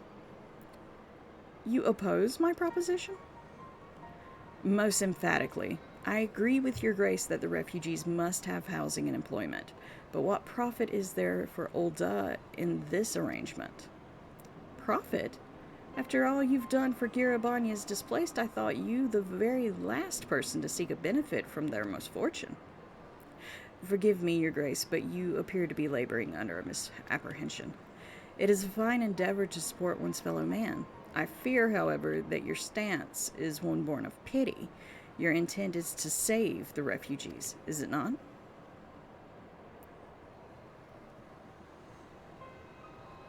For all our potential, we are indolent creatures by nature.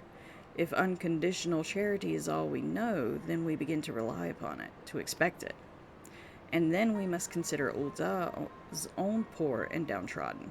Should they hear of you spending the nation's coin not to improve their lot, but to nurture the distant citizens of Alamigo, it is unlikely they will applaud your generosity. Surely it is not your grace's intention to foster new resentments, but to spread goodwill?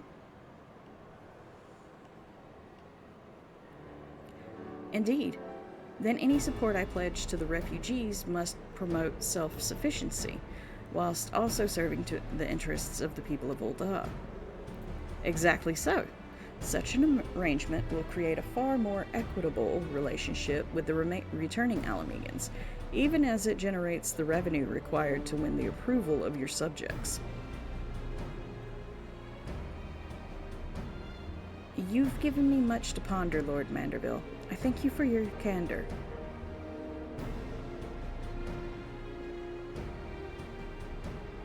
I'm just happy he kept his fucking pants on this time. That he didn't just poof his clothes off like Suda said that last time.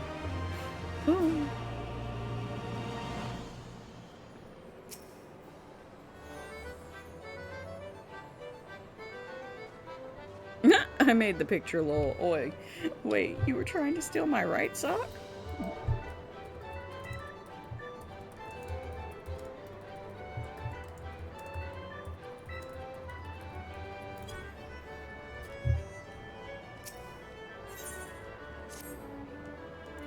Profit. The thought never even crossed my mind.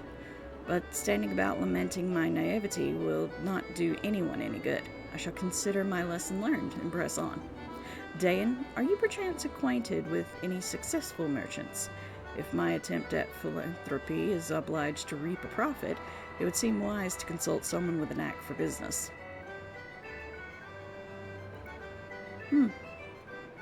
Ordinarily, I would never trust any agent of the East Aldernod Trading Company, but if you hold this Hancock fellow in high esteem, I am content to be led by you.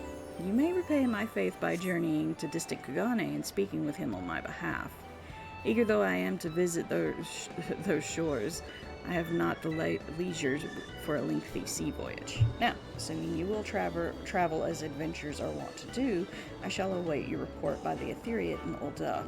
A fair journey to you, Dayan, and a swift one, if you please. Yeah. Swift journeys are always,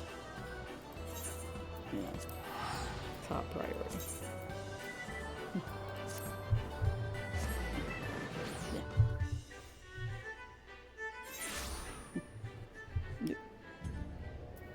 Alright, so we need to go to...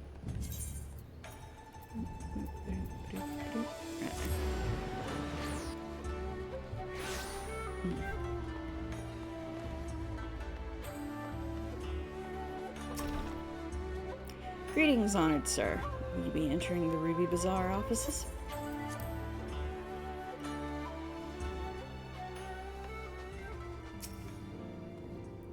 Dayan, to what do I owe the pleasure? Or are you here on business? I beg your pardon. Her Grace the Sultana would have my opinion on how best to invest the wealth of Ulda. I put it in the selfies and glamours under Bangy. Okay, selfies and glamours under Bangy. Now I gotta go look. Don't switch. Let's see.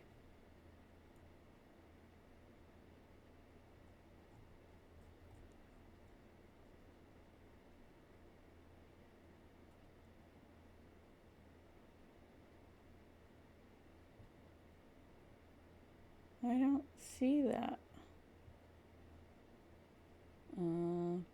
Artwork. Ooh.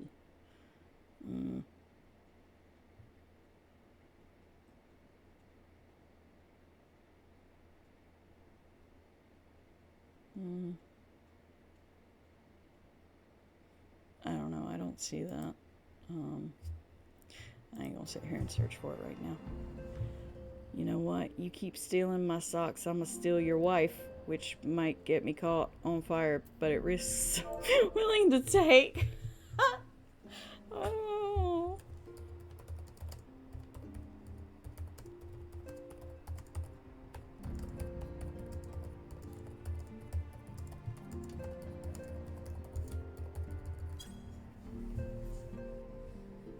Huh.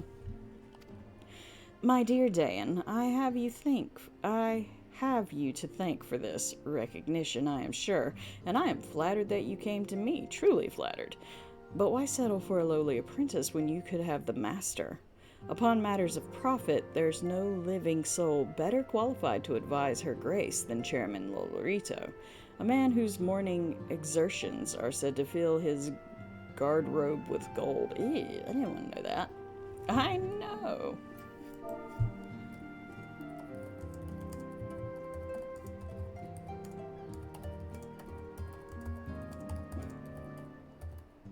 Whoops, I'm yelling. I'm not trying to yell. My caps lock's on.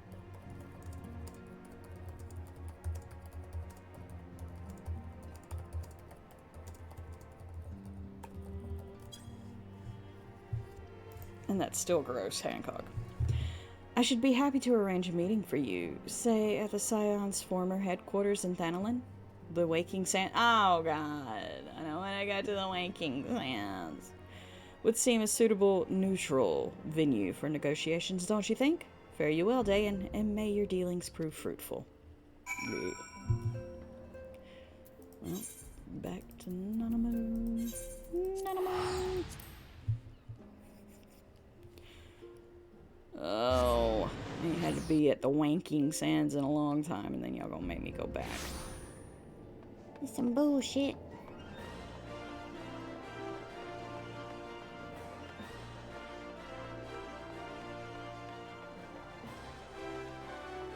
Damn, where the hell are you riding? There you are.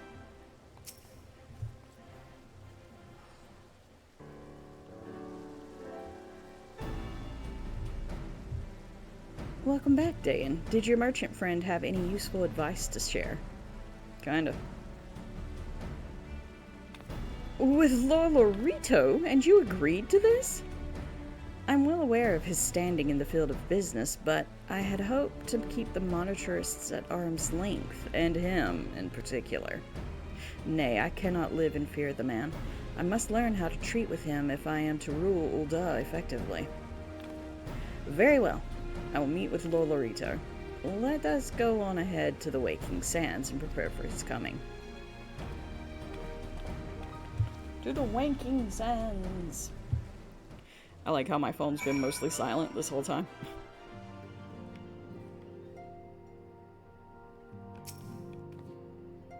So this is where the Scions first congregated. I've heard many tales, but never had occasion to visit. To work then. The hour of the meeting draws near, and I would gather my thoughts. Pray see to it that we have the appointed room to ourselves. We fucking better.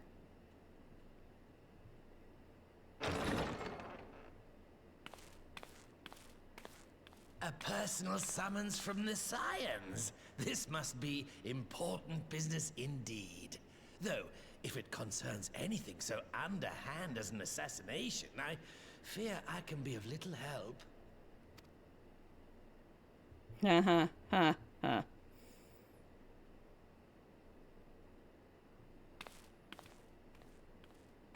Sit your ass down.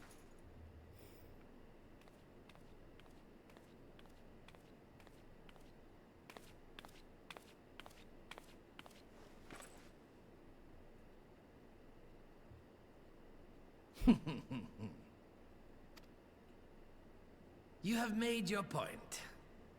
It is indeed unsettling to find oneself seated across from an impassive mask.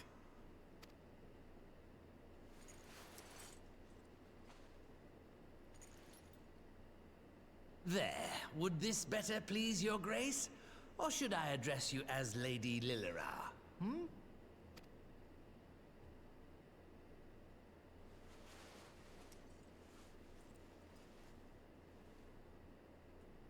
Anyway, the deception has served its purpose. I'm glad to see you found amusement in my little jest, Lord Lolorito, but shall we proceed to the business at hand? By all means. I must say, I'm most eager to hear your proposal. Simply put, I would aid the refugees camped in Thanalan in their efforts to return to Alamigo. The reparations you paid in the wake of your earlier misdemeanors will be used to fund the endeavor, together with the fortune seized from the late Teleji Adeleji's estate. But this plan is not intended to benefit the displaced alone. I would make of this an investment which shall enrich Uldar and Alamigo both. And who better to consult on matters of profit than the wealthiest man in all of Thanalan? I beseech you then, Lord Lolorito, share with us your mercantile wisdom. Ah, 'twould seem your grace has matured beyond acts of earnest yet misplaced charity. Pray tell me more. Sticking through these ad breaks supports the stream. Thank you, stay tuned. Newscast update from Clockwork Ghostie's realm. Carrot is stirring up giggles and mystery with a colossal bottle of the good juice, casting an enchanting spell in Ghostie's direction. The chat's buzzing with curiosity and emotes as the duo shares a moment that's anything but ordinary. Stay tuned for more magical mischief. Hashtag Final Fantasy XIV Chronicles. Oh shit, did I hit a button? I did. Oh, fuck. Hold on. I'll fix it. Why are you angry? Stop being angry. There we go. Angry Lizard. Angry Ghostie is angry. Had to fix that shit. Alright.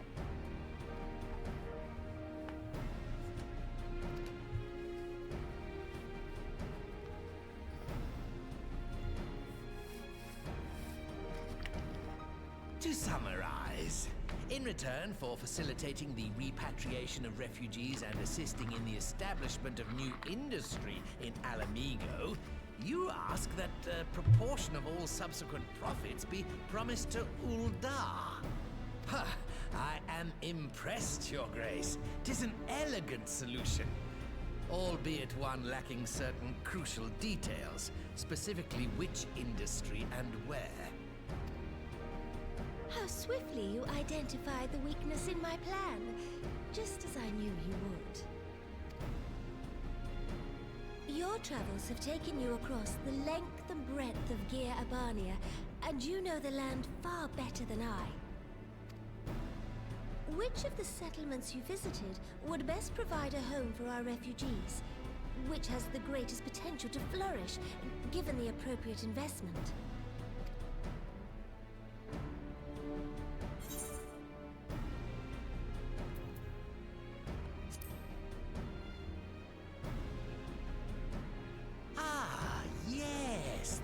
Desolate little village on the shore of Loch Seld. I know the Saltry and its products well. The Imperial invasion brought an end to their more widespread distribution, much to the dismay of many a wealthy gourmand, myself included. Salt has ever been a transformative ingredient, and in this instance, I dare say, it could transform a modicum of effort into a mountain of gil. The local citizens will need to be consulted, of course, but I trust the East Aldenar Trading Company can be relied upon to provide its assistance in negotiating a mutually beneficial arrangement. Naturally, Your Grace. I shall dispatch representatives well versed in the extraction of this white gold and wring every last ounce of profit from its production. The Loch's bounty will contribute to Alamigo's enrichment, whilst easing the burden on the bull's aching shoulders, just as Your Grace desired.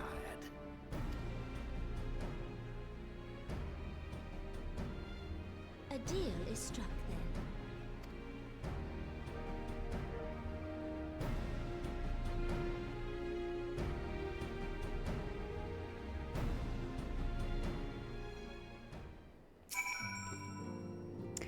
I fear it will be many years before I feel comfortable taking part in such negotiations, but I shall not complain. We have piqued Lolorito's interest and secured his invaluable expertise. Thank you, Dan. I could not have done it without you. Of course our course is decided. I shall return to the palace and have my ministers begin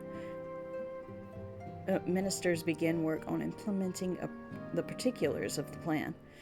If I could prevail upon you one more time, Dan, I would ask that you convey the details of our negotiations to Commander Hext on your return to Alamigo. My thanks again. Together we have laid the groundwork for an endeavor which promises to benefit the peoples of Alamigo and Ul'dah both. Back to Alamigo.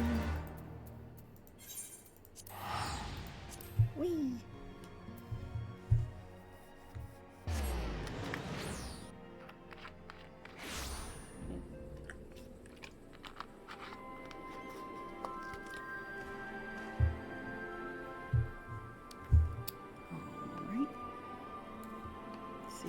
This time.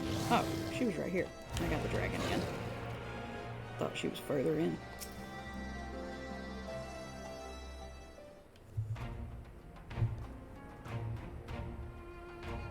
Dan, you're back. What did Dynamo? Oh, sorry. Are you allowed to talk about your audience with the Sultana? So, Raban says he's going to return to Ul'dah, but she isn't sure he wants to. Tell us something we don't know. But I'm pleased to hear she's committed to helping our refugees come home. And this plan to revitalize the Sultry does make a lot of sense. Quite how you convinced her to seek Lolorito's help is another question. After all that has happened, he's the very last person I would expect her to turn to for advice. But on a more practical note, at least assuming the interim government elects to accept Ul'dah's proposal, I have one caveat I should like you to include in the bargain. Alamigo must be permitted to cover a portion of the investment. We have a fortune at our disposal after all, and allowing Ul'dah to provide the entirety of the capital will afford Lolorito too much control. Honestly, Alphino, it's like Kagane never happened. What exactly does a ruthless profiteer have to do to earn your trust? But yes, you do make a good point. First things first, though, we need to discuss the proposal with the Sultry's residents. Whisker, how do you fancy explaining the Sultana's plans to your grandfather? I'd like to hear what thinks of the idea before agreeing to anything. Right away, Commander. Would you mind coming along, Dan?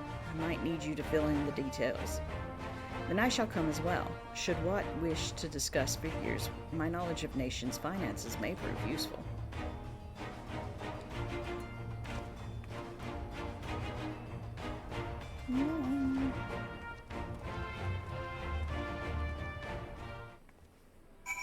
I swear this part of Stormblood is such a grind. It's so sloggy.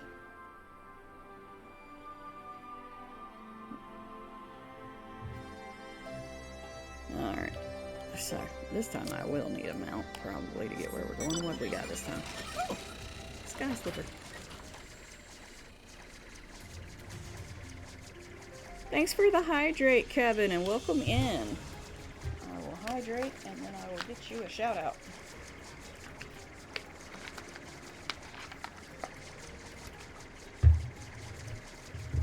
Alright, I hope your day's been going well.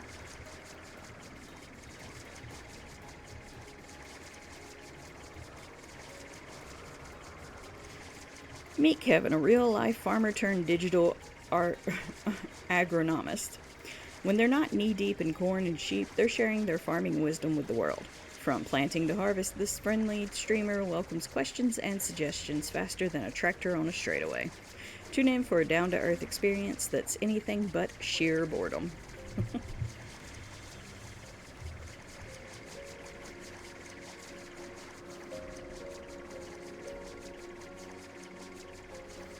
Kevin, why are you still awake? Oh, goodness.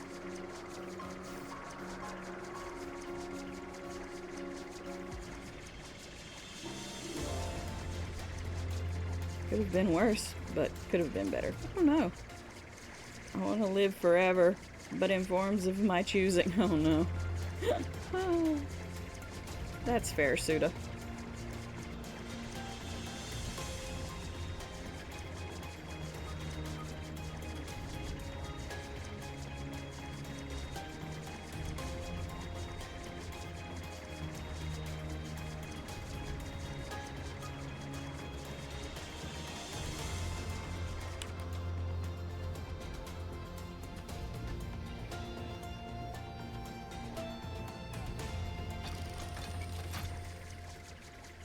Because I was harvesting till a bit ago.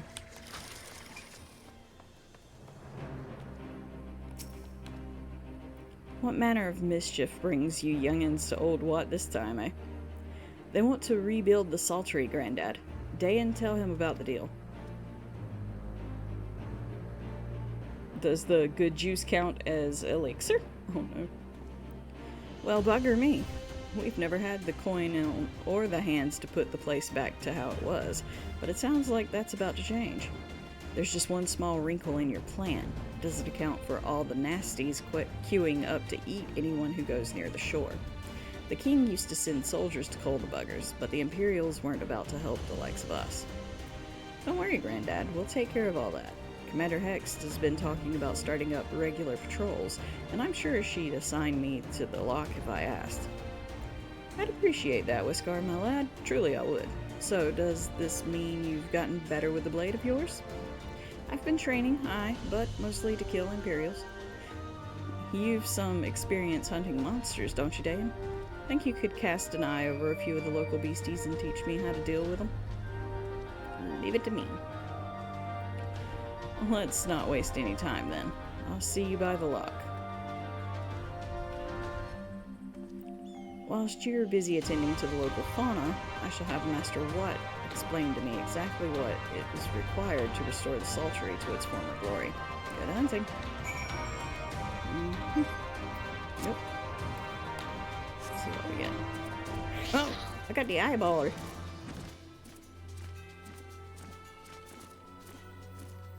When you call for a ride and you get a fucking void scent.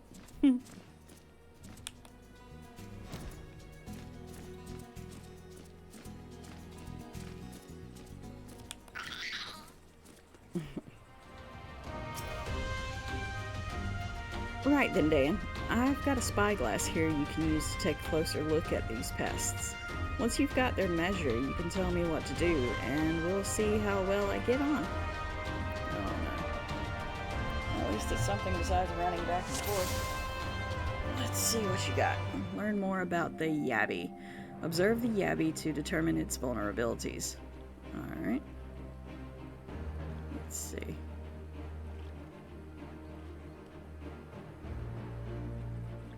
What? Okay.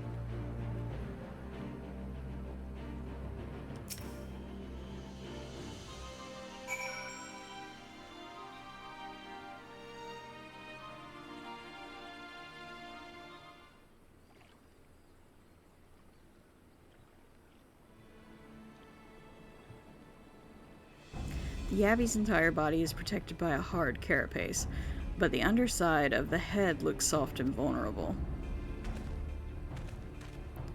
Ah, looks like you found a Yabby. They say hitting their shells is like smacking a rock. Any suggestions? Just hit it as hard as you can. Aim for the soft underside of the head.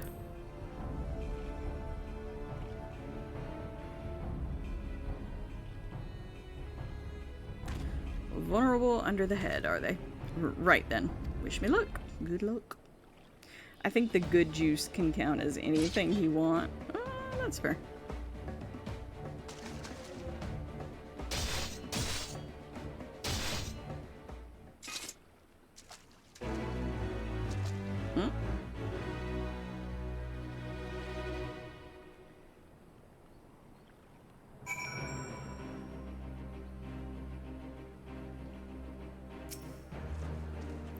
Thanks, Dan.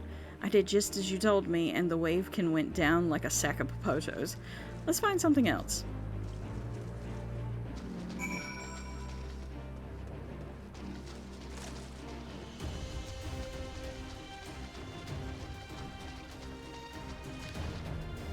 Might have should have got a mount this time.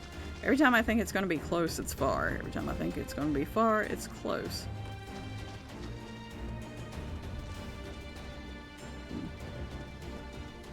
There he is.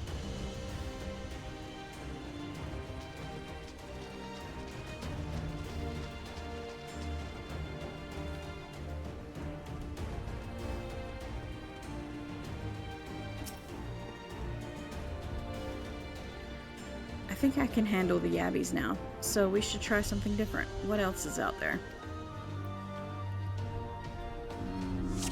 Learn more about the phobid. Alright.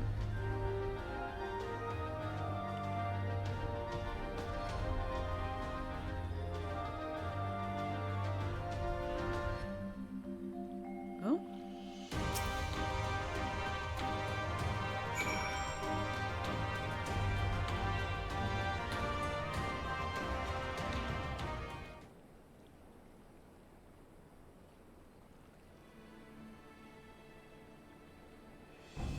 The phobid's hands are large and powerful, but destroying its crystallized core should render the salt golem inanimate.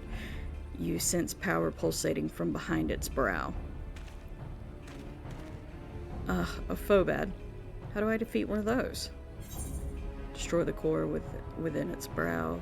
Just hit it really, really hard. As hard as you can. We'll go destroy the core within its brow.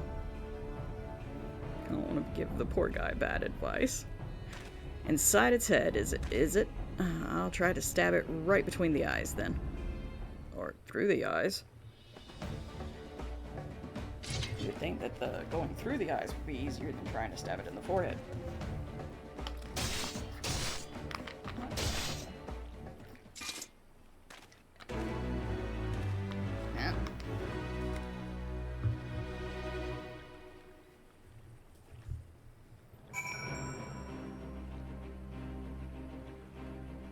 Hit it till it dies, right? Hit it till it stops moving. It's not easy fighting with the Liberator of Alamigo watching your every move, but I got the job done. Thanks for the advice, Dan. I feel a lot better prepared for my patrols now. Any road, we should head back to the Saltery before Granddad starts to worry. I've been snipped into pieces. Blech, I read that all wrong. Anyway, we should head back to the Saltery before Granddad starts to worry that I've been snipped into pieces and fed to the Yabby's hatchlings. Yeah, probably. Let's see what mount we get this time.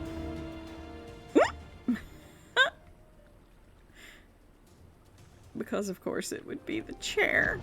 Just fucking flying chair.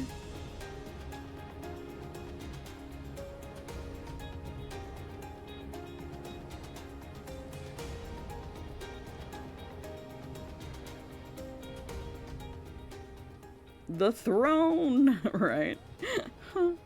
Just, could you imagine seeing somebody on this thing just floating there, sitting like, you know, they own the fucking place? I look down upon you peons from my throne.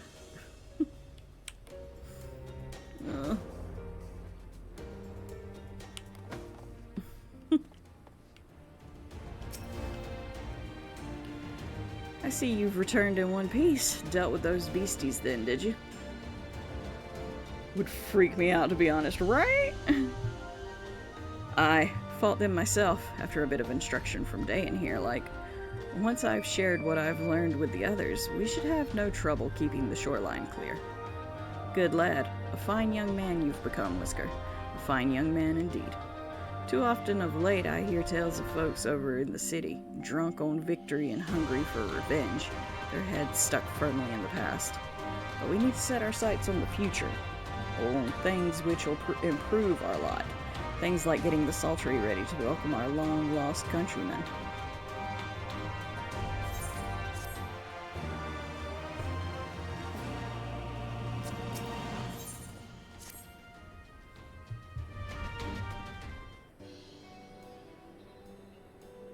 It seems Whisker has the Saltery's security well in hand. I, meanwhile, have discussed the next steps with Master Watt and completed my inspection of the site. With a little work, the vacant buildings here could be made into very presentable dwellings. Message from General Alden. Apologies for the interruption, sir, but the General would speak with you at your earliest convenience. Do not feel obliged to wait around on my account. I'll remain here to hammer out the finer details with Watt and act as an intermediary with our business partners in Ul'dah. You should go. General Alden asked that you wait for him by the main gates in the Alamegan quarter. My apologies again, sir. Fare you well. Yep. Alrighty.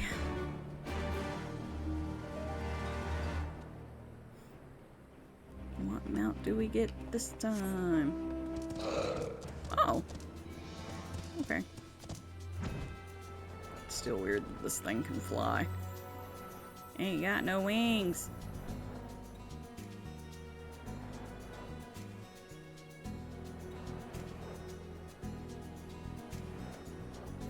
A lizard riding a lizard.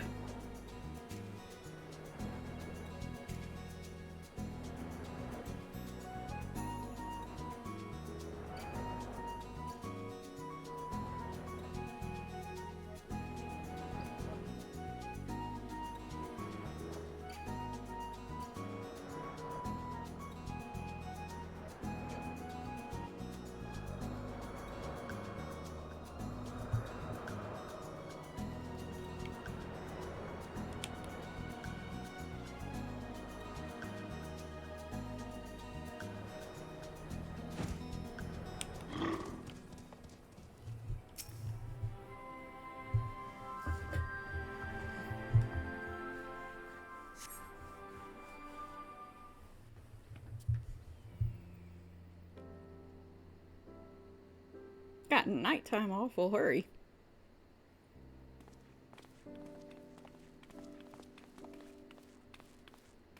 Apologies for the wait. People are screaming for the butcher's blood again. No sooner have we broken up one mob than another forms. Thankfully, all have been amenable to reason, thus far.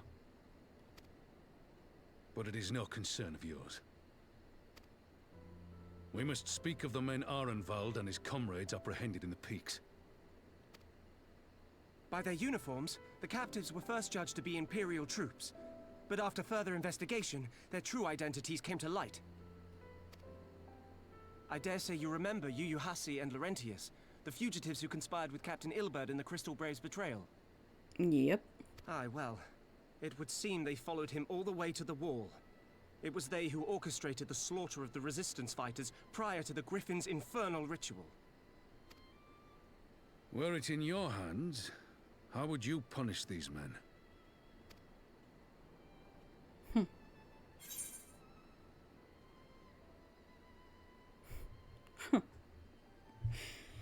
Well, if I was playing as Dan, I probably would have picked the first one.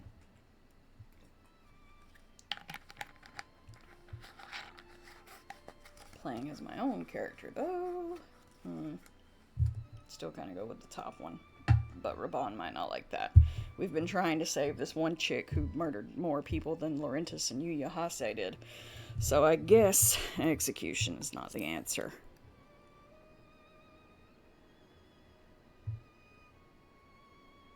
You would spare these animals? Yours is a more merciful brand of justice than mine.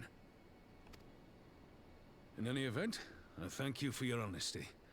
When the time comes for the Alliance to pass judgment, I'll see that your opinion is heard.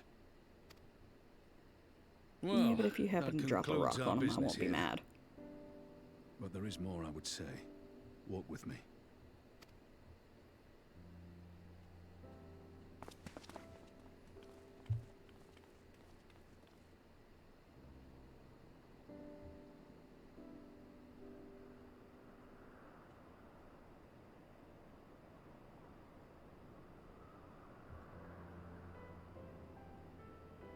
I bear a share of the blame for Ilberd's atrocities. Had I openly supported the cause of Alamegan liberation, he might not have felt driven to do what he did. Things could have been different, and I'm sorry they aren't.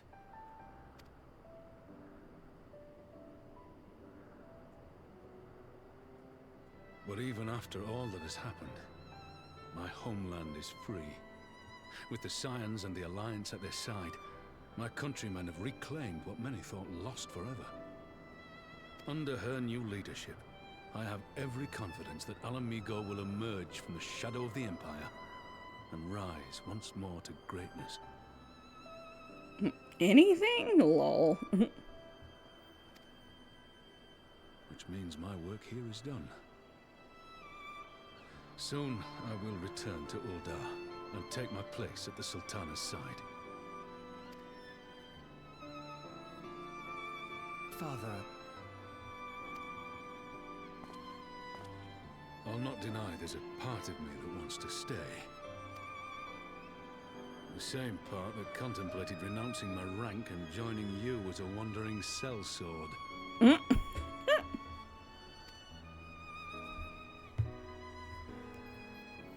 But I pledged my blade to Nanamo, and I will not betray that oath. She don't have to fire your ass. Is this truly what you want, Father? It is. Ever has my sword been hers to command, and ever shall it remain. So give her the fucking sword and you come back to...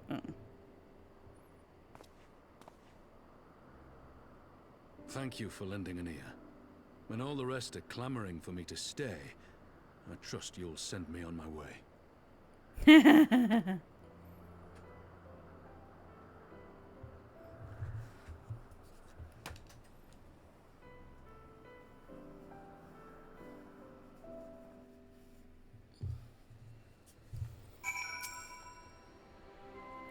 That took longer than I intended, but at least you know where I stand. Now that's settled. Ehrenwald, what news? We may have a problem, sir. A group of Ananta have arrived at the main gates, and I don't mean the Vera. These are fucking hell. Kaliana, the ones that summoned the Primal. They're insisting on it that it be allowed to attend the council. He's trying to reason with them, but she may need help. An invitation was extended to all the native beast tribes, but we assumed the Kaliana would refuse it out of hand. We'd best go and see for ourselves. Pippin, take command of our forces and be ready for battle. Dan, you've dealt with these Kaliana before. I'd have you at my side.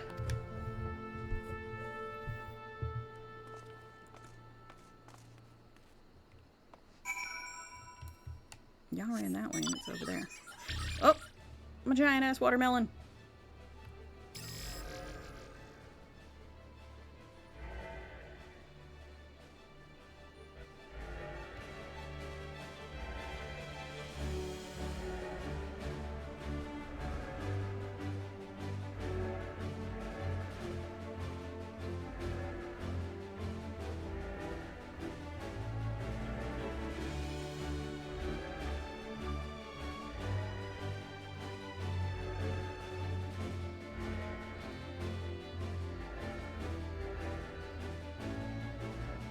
Oh.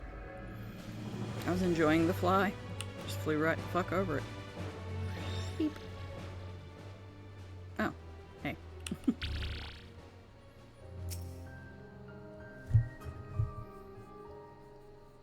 Which reminds me, I need to...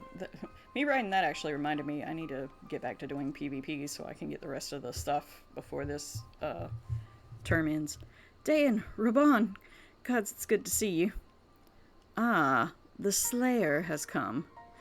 We have not forgotten how you sinned against the Lady of Bliss, but we did not come here to shed blood. Good, because it'd be all who would be getting slain. You claim to seek harmony with all who call Girabanya home. If this is truly your wish, you will welcome us as envoys of the Ananta. It is our wish, and you are welcome, but we cannot condone the summoning of primals. If you want to enter the palace, I must ask that you first surrender any crystal jewelry. You have my word that it will be returned to you when the meeting is over. We will do as you ask, but you will not have our weapons. We are not so foolish as to place ourselves entirely at the mercy of our tormentors. I reckon that's the closest we're going to get to a compromise, and we will have people standing guard. Aye, let them keep their swords. Then we have an agreement. Lead the way to your meeting chamber.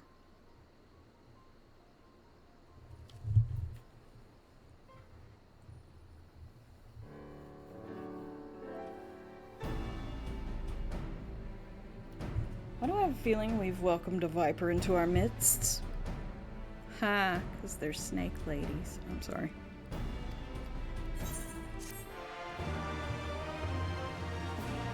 Sorry, was busy for a bit. No, you're fine, Kevin. Go ahead. Oop, didn't mean to click on you. My bad. These Kailiani elders' intentions seem at odds with all we know of her tribe. What do you think, Dan? It's a fucking trap. The enthralled cannot be trusted. Aye, it is said that once a creature has fallen under the sway of a primal, there's no salvation, and I strongly doubt the Kailiana have suddenly broke free of Lakshmi's will. All good. Whatever the truth, I would take no chances. The guard must be strengthened, ideally with people who know a thing or two about primals. Can we rely on the scions?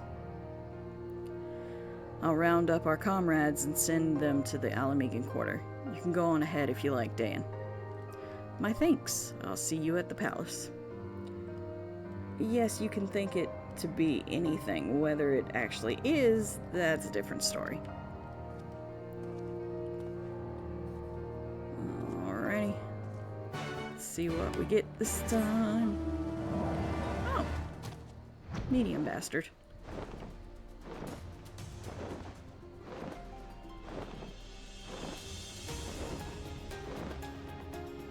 Water of life it is. Uh-oh. Low battery. Let me switch out my earbud. There we go. Can I have some then, Suda? Right, share with the class, Suda.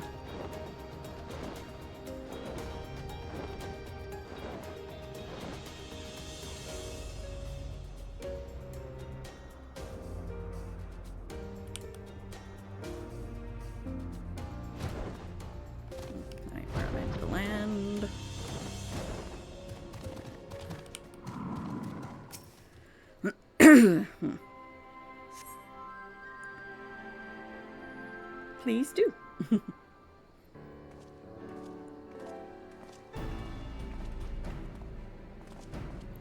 Dan, I've brought reinforcements. Ehrenwald told me of the arrival of our unexpected guests, and I agreed that it would be prudent to call upon Y'shtola and Thancred as well. One can never be too careful when dealing with the enthralled. I'm not familiar with the Kailiana tribe myself, but Alizé's report suggested that they shunned contact with other races. Despised it, in fact, even compared to other Ananta. Indeed.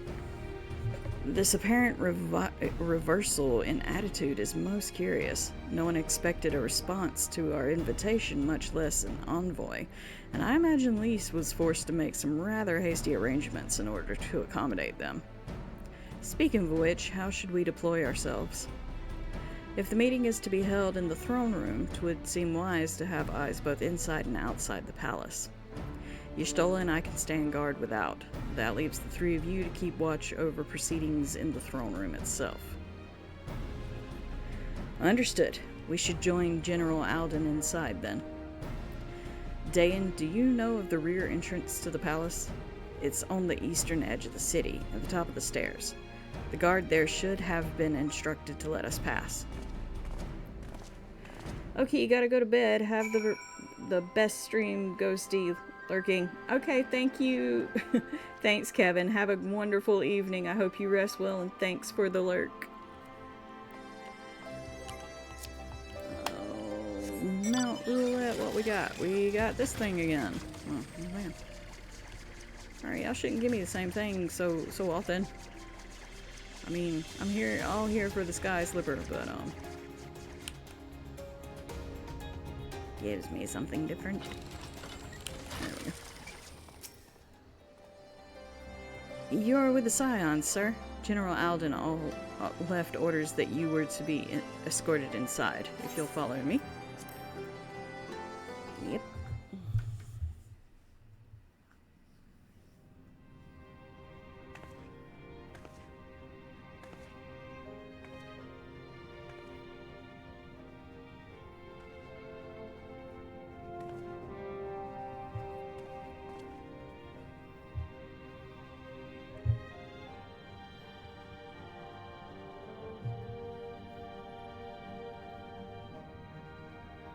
Thank you all for coming. I am Lise Hext, and I speak for the Resistance. Among you are village elders, refugee leaders, envoys from the Ananta and the Kikern. You've come from every corner of Girabania to help decide the future of Alamigo. But before that, I want to ask you a question. What was the first thing you noticed when you came in?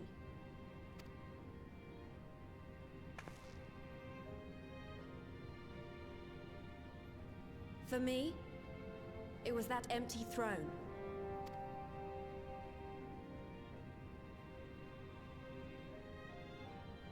It has no one to sit on it now.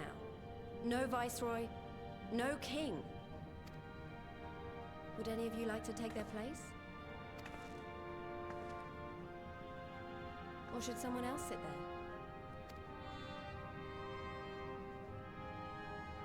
Then let's sit here in a circle, as equals, and I hope, as friends.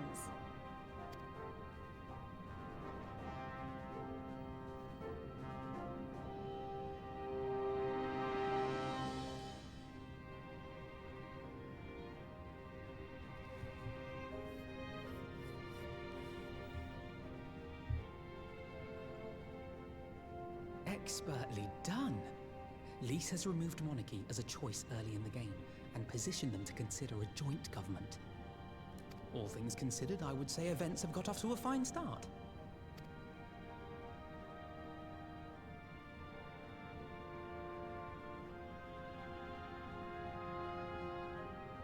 And that is Alagana's stance on the matter. Thank you, Ragenford. Another vote in favor. Next, let's hear from Shanti of the Kaliana.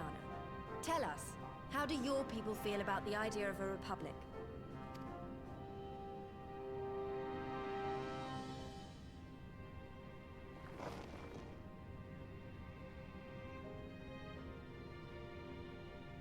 The Ananta wish only that those who dwell within Girabania devote themselves to our faith.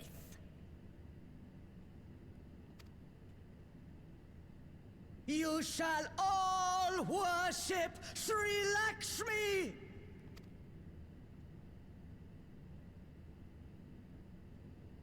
Lady of Bliss, grace us once more with your beauteous visage!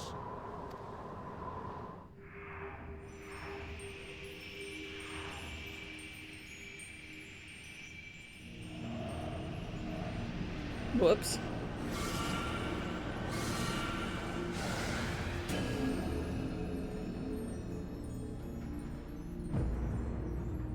Bitch, I didn't put your ass down one time. This can't be happening. No crystals were allowed through the door. We can worry about the how of it later. We need to evacuate these people right now, or the Primal will make thralls of them all. It's up to us.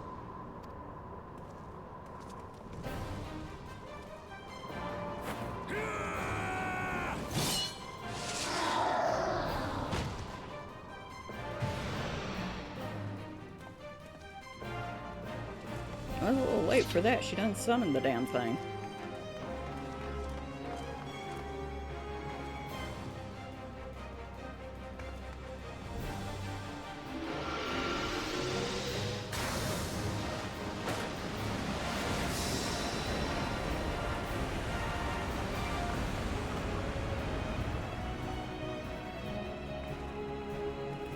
ass and run.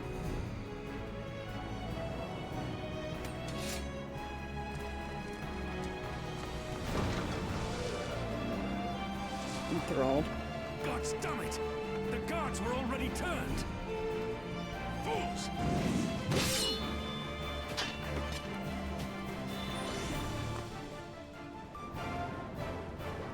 Hmm? No, you don't! The Kalyana would see us all enthroned. Then they're going to be sorely disappointed. We have the Warrior of Light and Arenvald to shield us. Aye, but they can't well defend your guests and attack the Primal, can they? We're stuck on the back foot.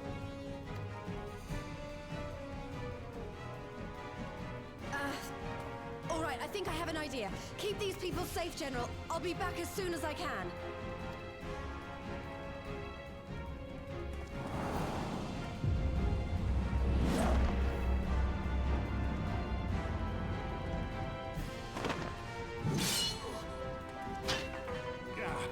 Whatever she's about, you'd best make it quick.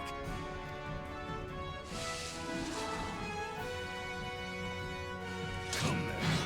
Who will be next to die on my steel? Starts doing a striptease for the giant scary lady. Oh no, not a striptease. Yeah, distractor carrot. Oh shit, I hate this one. I hate this one so bad. Oh, and I don't remember how to do it. Because now I'm gonna have to guard these people. Good fucking punch, right?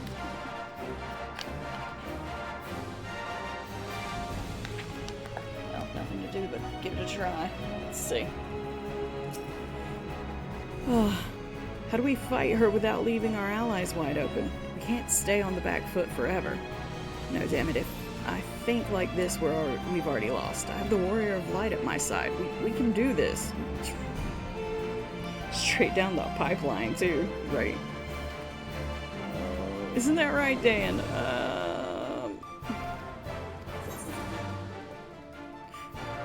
Wait, no. Say that again. Say that again. No, not what you said, but what the thing said. Use the duty action Deflect to dissipate the Aether Sphere's Lakshmi releases during the battle. Be warned that allowing an ally to be enthralled by an Aether Sphere will result in failure. Okay. Alright. Let's try this shit. Oh, we're doing... Okay, I gotta pull out so I can see. There we go. Oh. Okay, he's taking those.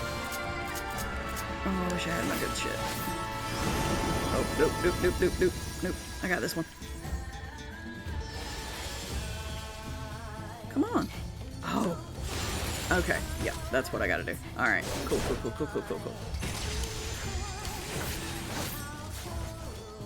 Shall we need you to go down? Fuck. Away with you. Away with you. Away with you. Is there another one? No, okay, that's all. Bitch. Oh, I don't like that.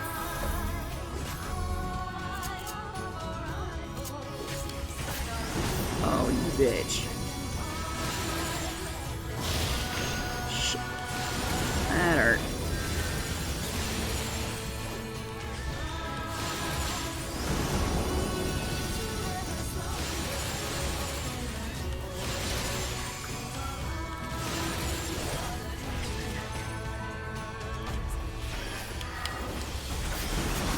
Oh, fuck, why?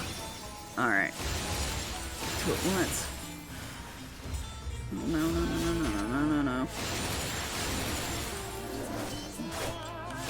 These two. Yep. Oh, fuck. Yep.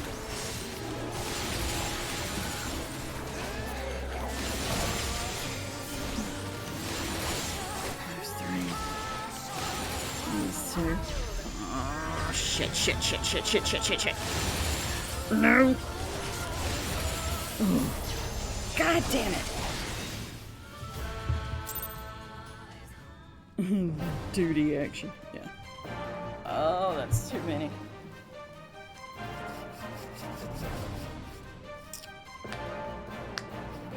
Okay. Let's try it again.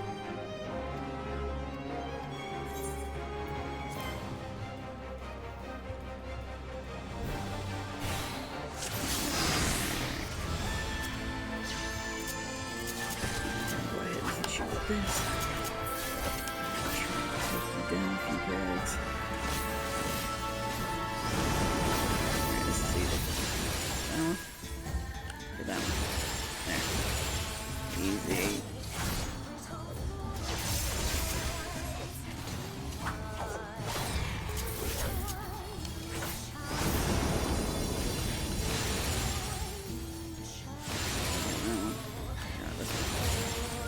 Why?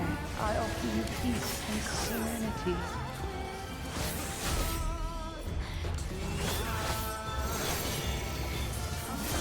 You offer to be a huge pain in my ass is what you offer. Alright. Where is it? Where is it? Go ahead.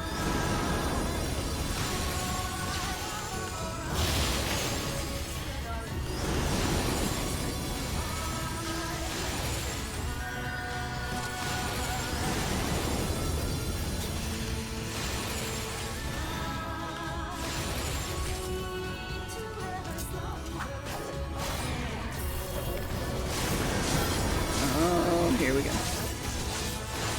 Get rid of all three of those. These two. This one. These two. Nope, nope, nope, nope, nope, nope, nope, nope, nope, nope, nope. Hit it. Ah, fuck.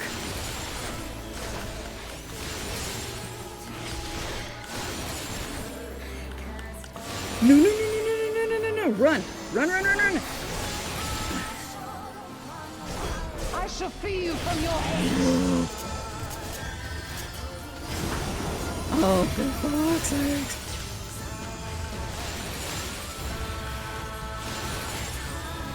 Oh, y'all gotta be shitting me.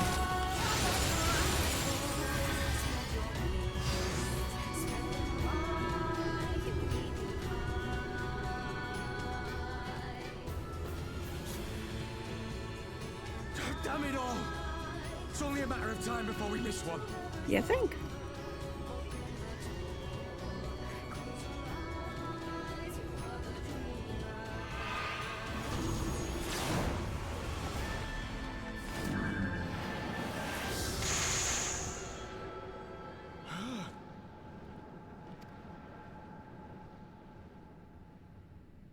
What of it? Do you want to kill this thing or not? Let's go then.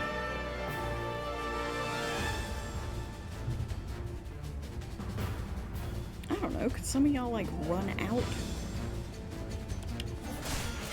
Hit you with this again.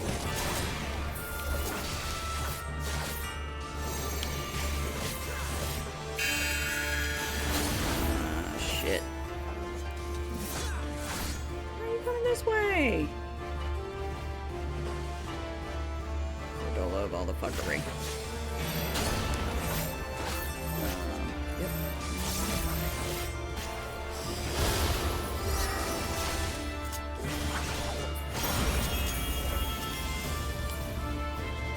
Where'd you go?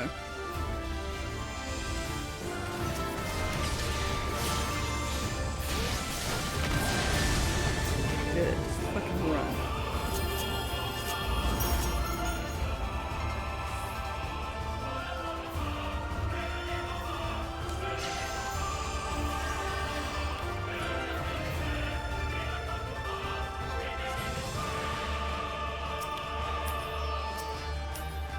Okay, so what am I supposed to do? Y'all just run. Get the fuck out. You're in the way. Oh my god.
I see you.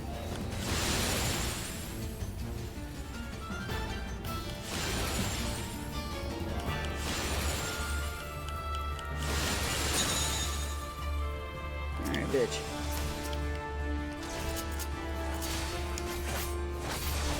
Well, I said those two are just in the fucking way.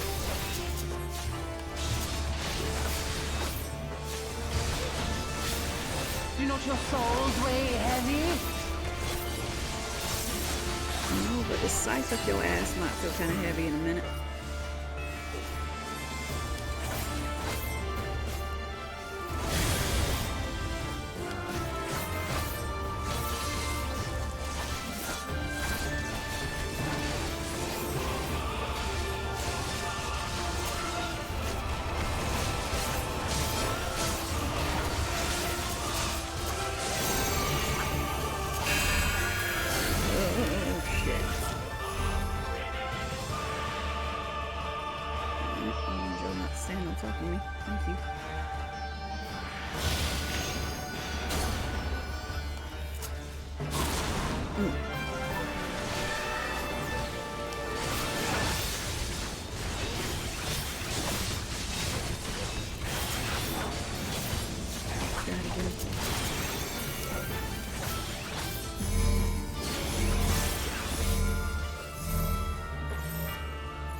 Man, her hitbox is little. Sitting here trying to reach her from half a mile away.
Primal.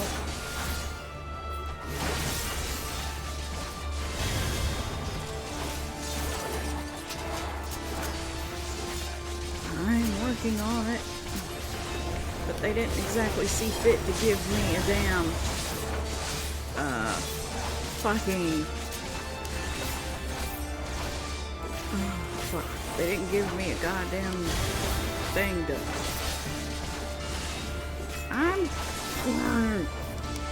Here it comes. There you go. Oh, she got a limit break. Oh, no, she didn't get a limit break.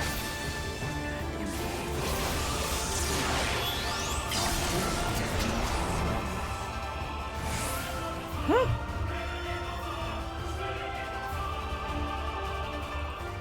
Bitch ass monster.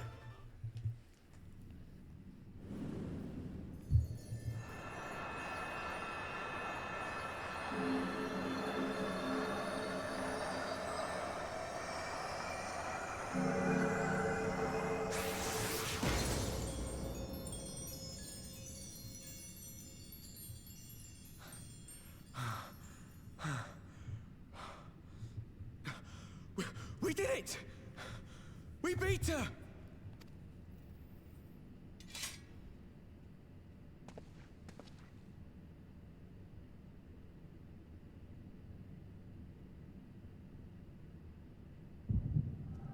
Ah. Echo headache. I've had 3 of these fuckers in the... We can go episodes and episodes of this without it happening, and we have had 3.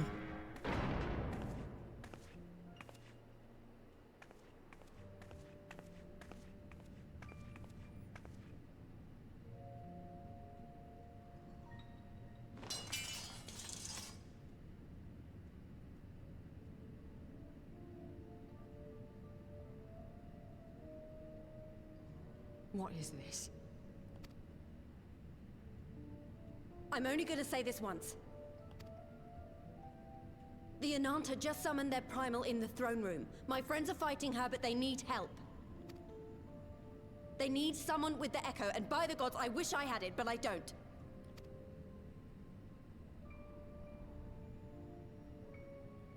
I told you before that you still had time, but things have changed. I need your answer now.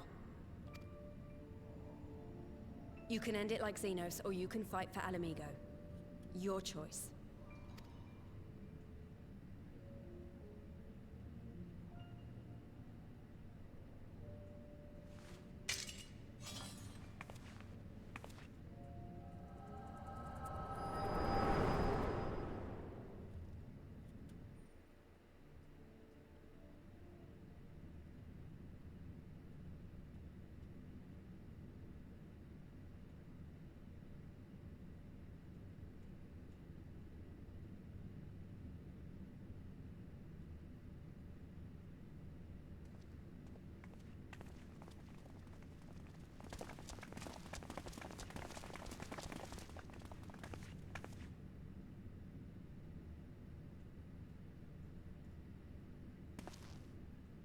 Seven hells. It's her, the Butcher.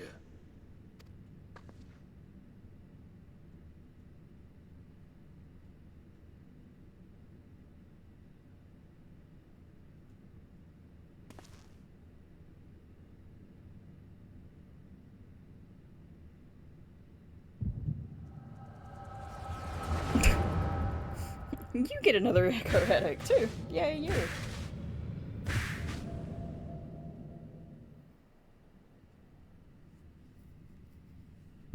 I gotta suffer, you do too, bitch.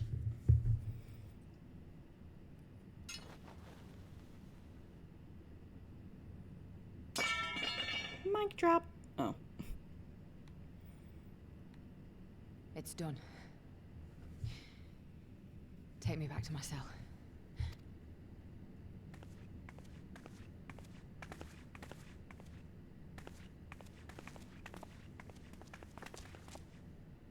You are not forgiven.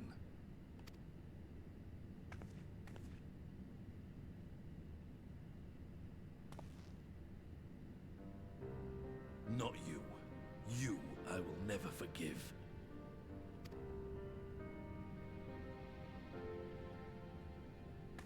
But I will thank you.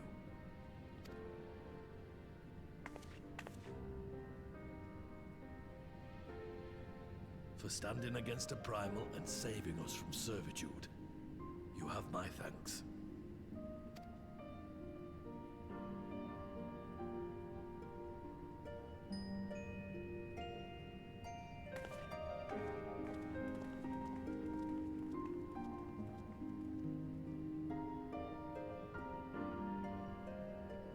Yeah, step in the right direction. God, I'm glad that's over. I hate that trial. Or duty, or whatever the fuck it is.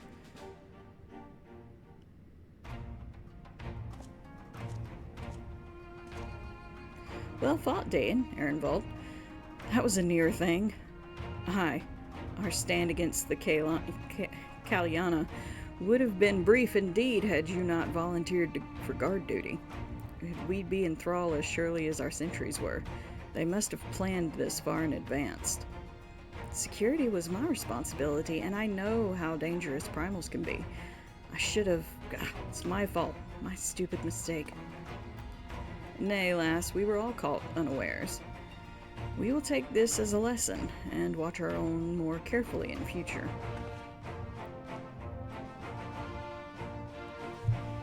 You can be sure that the lackeys who smuggled the crystals into the throne room weren't the only thralls in our ranks. The soldiers who first spoke up in favor of the Kaliani keeping their weapons springs to mind. A primal servant is betrayed by his aura. If you mean to conduct an investigation, I can identify any others acting under Sri Lakshmi's influence. Thanks, Y'shtola. I appreciate the help. Speaking of help, I almost fell over when Fordola turned up. What was she even doing here? I asked her to come.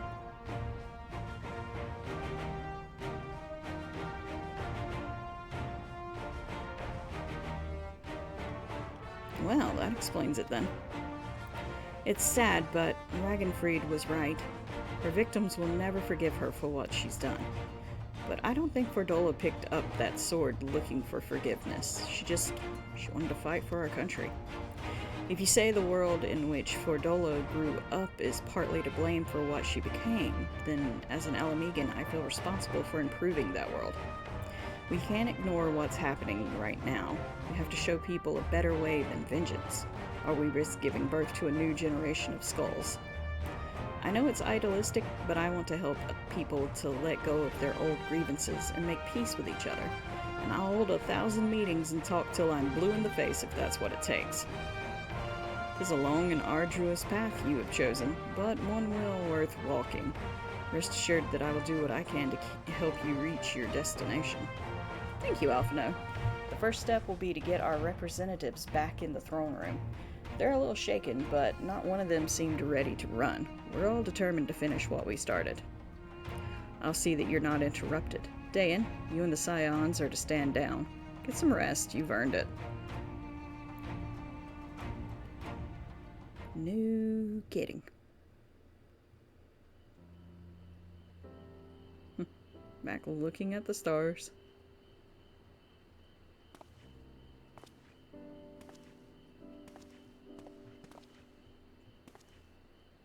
A fine spot to contemplate the heavens.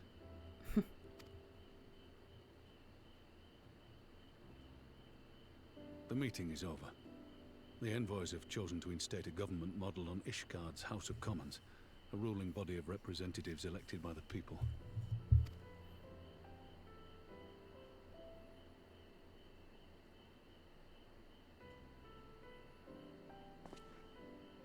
It is a fair decision, and one which signals the end of my part in all this.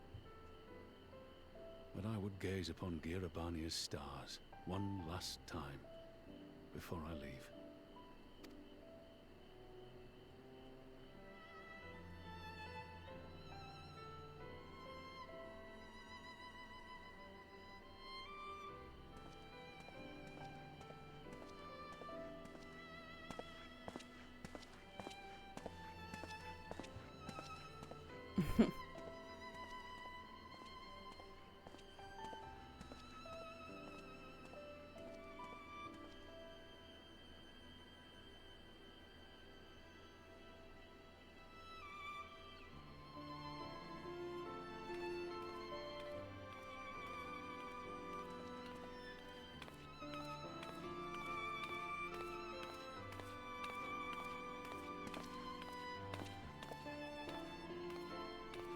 Forget something?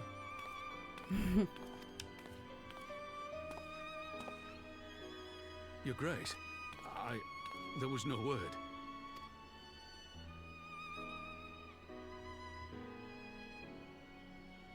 Rabon Aldin, you are hereby dismissed as General of the Immortal Flames and relieved of your seat on the Syndicate.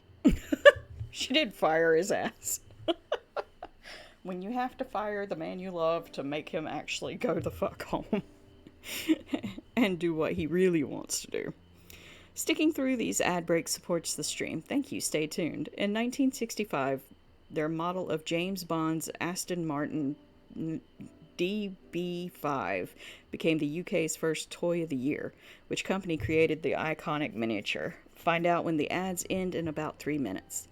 Corgi Toys received the inaugural UK Toy of the Year award in 1965 for their groundbreaking die-cast Aston Martin DB5, complete with an ejector seat.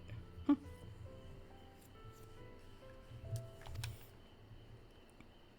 But, Your Grace... Rabon, I am no longer a child.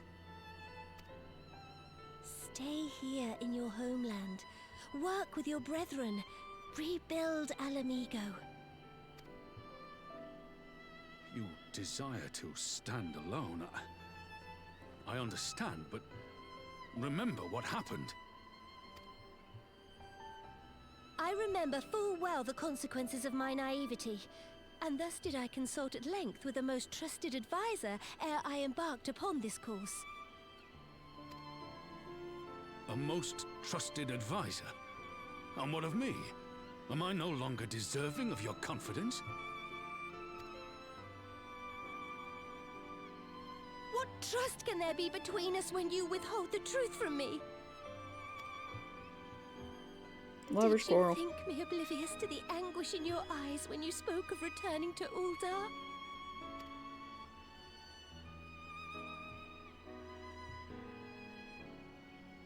For years and years, we have trusted one another.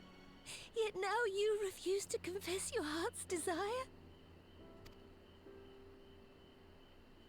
I swore an oath to you that day on the sands. I pledged my sword. And it has served me well. But in Pippin you have forged a new sword, as sharp and deadly as the blade you bequeathed him. I will show you a Sultana who can wield every weapon at her disposal, including Lolorito and his monetarist cronies.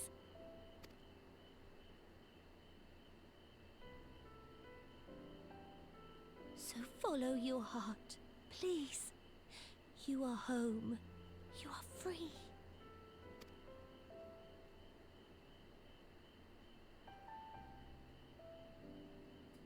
None more.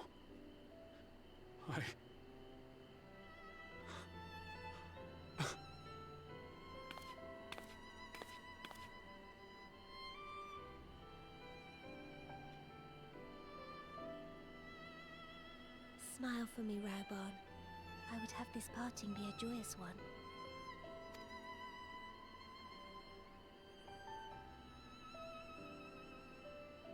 Thank you, Your Grace. It has been an honor to serve you and Uldar. Tomorrow you will serve Alamigo and fight for the good of all Eorzea. Am I understood? Yes, Your Grace.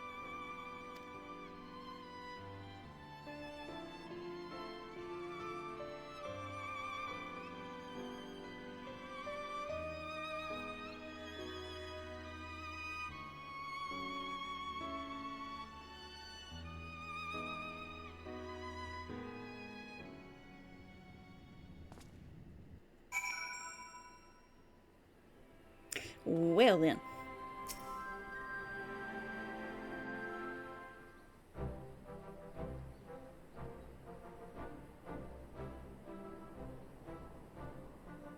Thanks for shielding us from Lakshmi, you two. If you hadn't been there, the rest of us would be worshipping her by now. You're kind to include me, Lise, but we both know who did most of the work. I could scarce keep track of the battle, let alone land a telling blow. No shame in admitting it. The Warrior of Light has put far better men than me in the shade.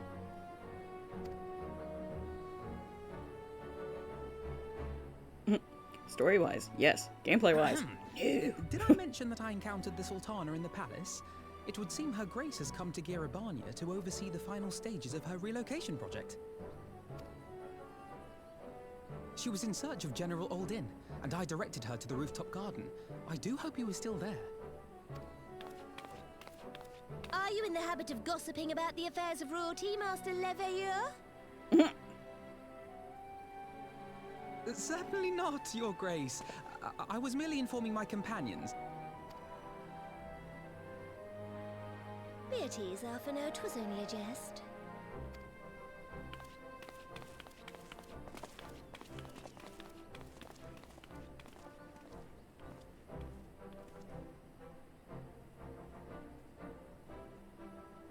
But I must yield the floor to Raubon. He has an important announcement to make.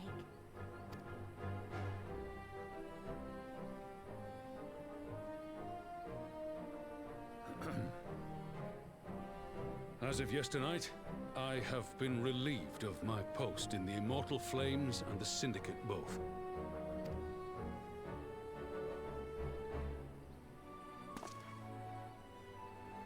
I shall be assuming my father's duties.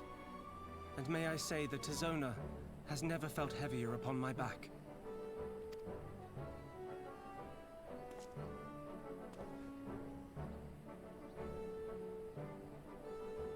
Twould seem I am in need of employment. Mayhap one of my old acquaintances can introduce me to a mercenary company or some such.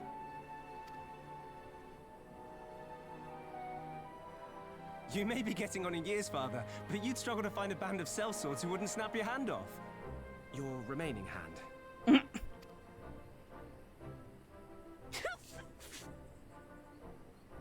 Yes, the bull of Alamigo need not be put out to pasture just yet.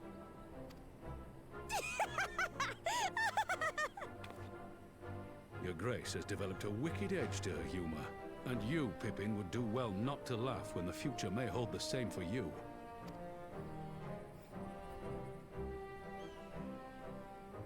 So, does this mean you're staying?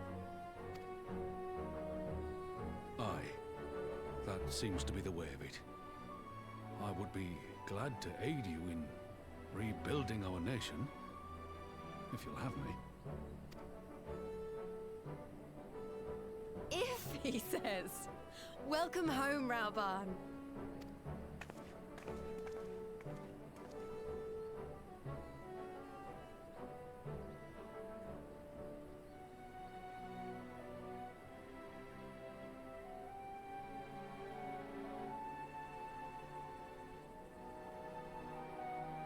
Well, that was unexpected. Though you seem distinctly unsurprised.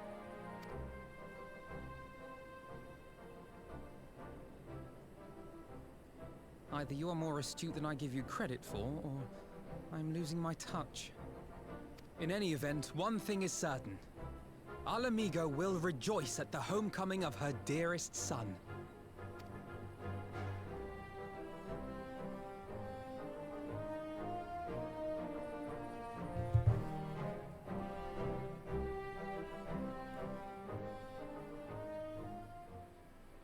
No. Yeah! No! Why? Gold Chicken sends his regards. Why are you like that? Don't go back here. No! Oh, you shit! Take out my kneecaps and run, you little... Ah! Oh. Terrible. Terrible. Alright, I think I'm going to call it here. It is after 3.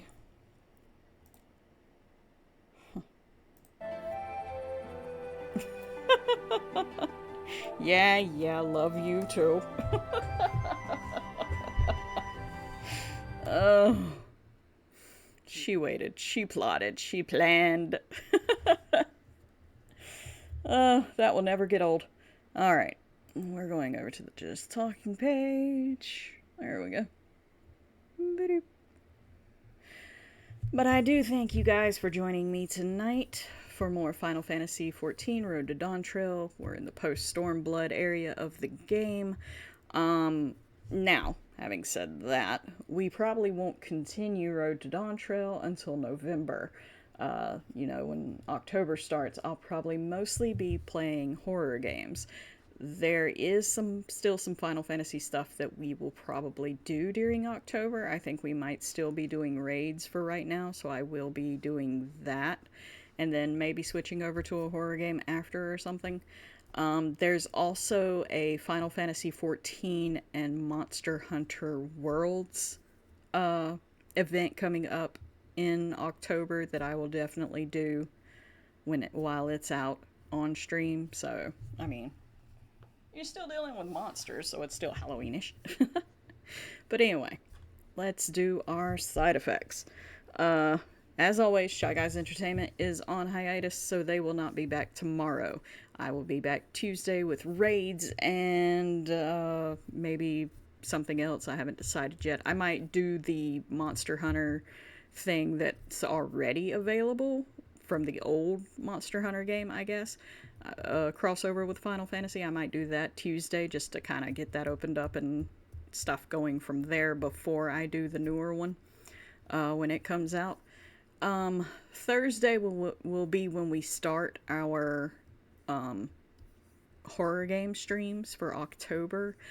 I haven't decided if it's going to be Call of Cthulhu or one of the other horror games that I have. Might be The Evil Within, Call of Cthulhu, or there was another one that I was going to play, but I can't remember what it was right now. But yeah, we will do those. Fridays, tune into Tyrant Kane. I'm not writing anything. Oh, of course. There we go. Okay. Tyrant Kane, more like Tyrant Combo. This fighting game aficionado is all about those pixelated punches and kicks, but don't be surprised if they throw in a single-player game for variety. Currently keeping it chill with some just chatting in between bouts of Street Fighter VI, join the Shy Guys Entertainment crew and catch the action. Then, Fridays, Saturdays, and Sundays, tune into Raven.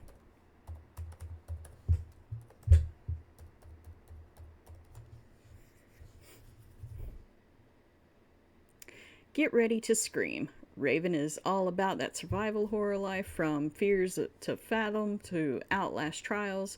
This goth queen is serving up scares with a side of fun. Cozy up and join the black gaming community for some alternative spooky vibes. It's time to stream and scream. During the day, tune into Carrot Cleric. Carrot Cleric, more like Carrot Chaos. This crafty streamer stitches, crochets, and beads their way through a colorful variety of projects, all while keeping the vibes delightfully chaotic. From Sith Lords to spicy merfolk, no project is too wild. And those ducks, they won't crochet themselves. Tune in for a stream that is unpredictable as it is cozy. Then Mondays, Wednesdays, and Fridays, tune into Rabbit of Moon. Rabbit of Moon is a chill Final Fantasy XIV streamer who loves crafting, cosplaying, and all things nerdy. They're currently on a mission to finish a dragon, probably not the one from Final Fantasy XIV, while also stitching up some lunar-themed projects. Expect good vibes, LGBTQ+ friendly content, and maybe a little chaos. Then, we have Moki Doki Loki. Dive into the depths with this whale, shark, dragon, mermaid. They're all about those chill vibes and gaming oddities, last seen battling it out in Pokemon Sword Shield, but who knows what other treasures await in their vast collection. Grab your snacks and settle in for a fantastic time. Then we have Miyoko Nyan. Whoop. Nyan. There we go. Miyoko Nyan is your go-to VTuber for all things retro and JRPG. From Final Fantasy Mystic Quest to Yoshi's Island, they're on a nostalgia trip. Expect some honor mode madness and surprise streams along the way. Level grinding insanity? You bet. Then we have Cosmically Incognito.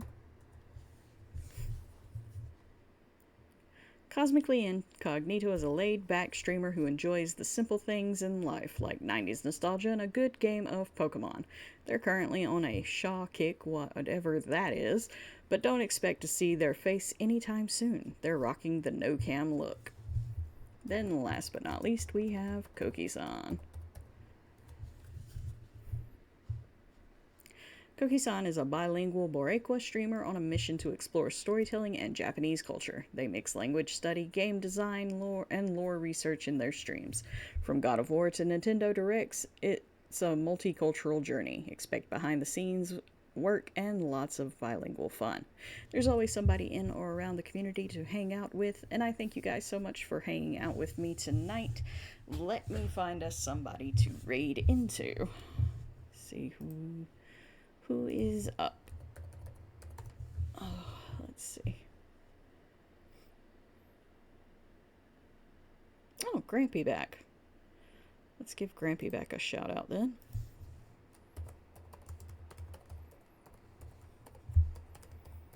I always like to raid into him if I haven't raided into him back to back, but when I see him, because he's gotten where he doesn't stream as much, it don't look like.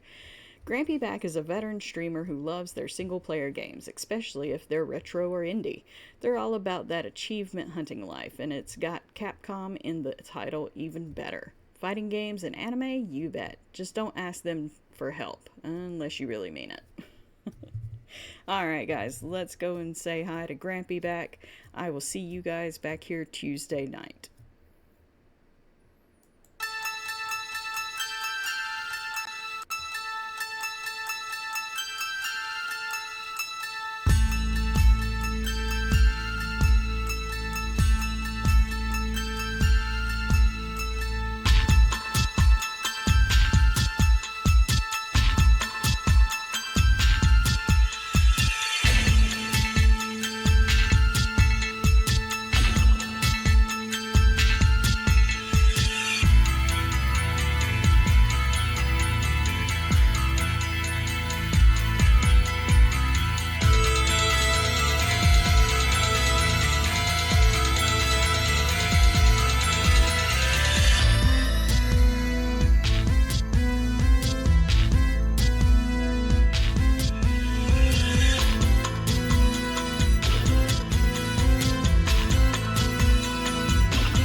Yo, Clockwork.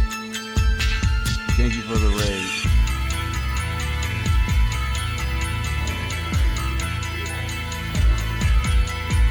You are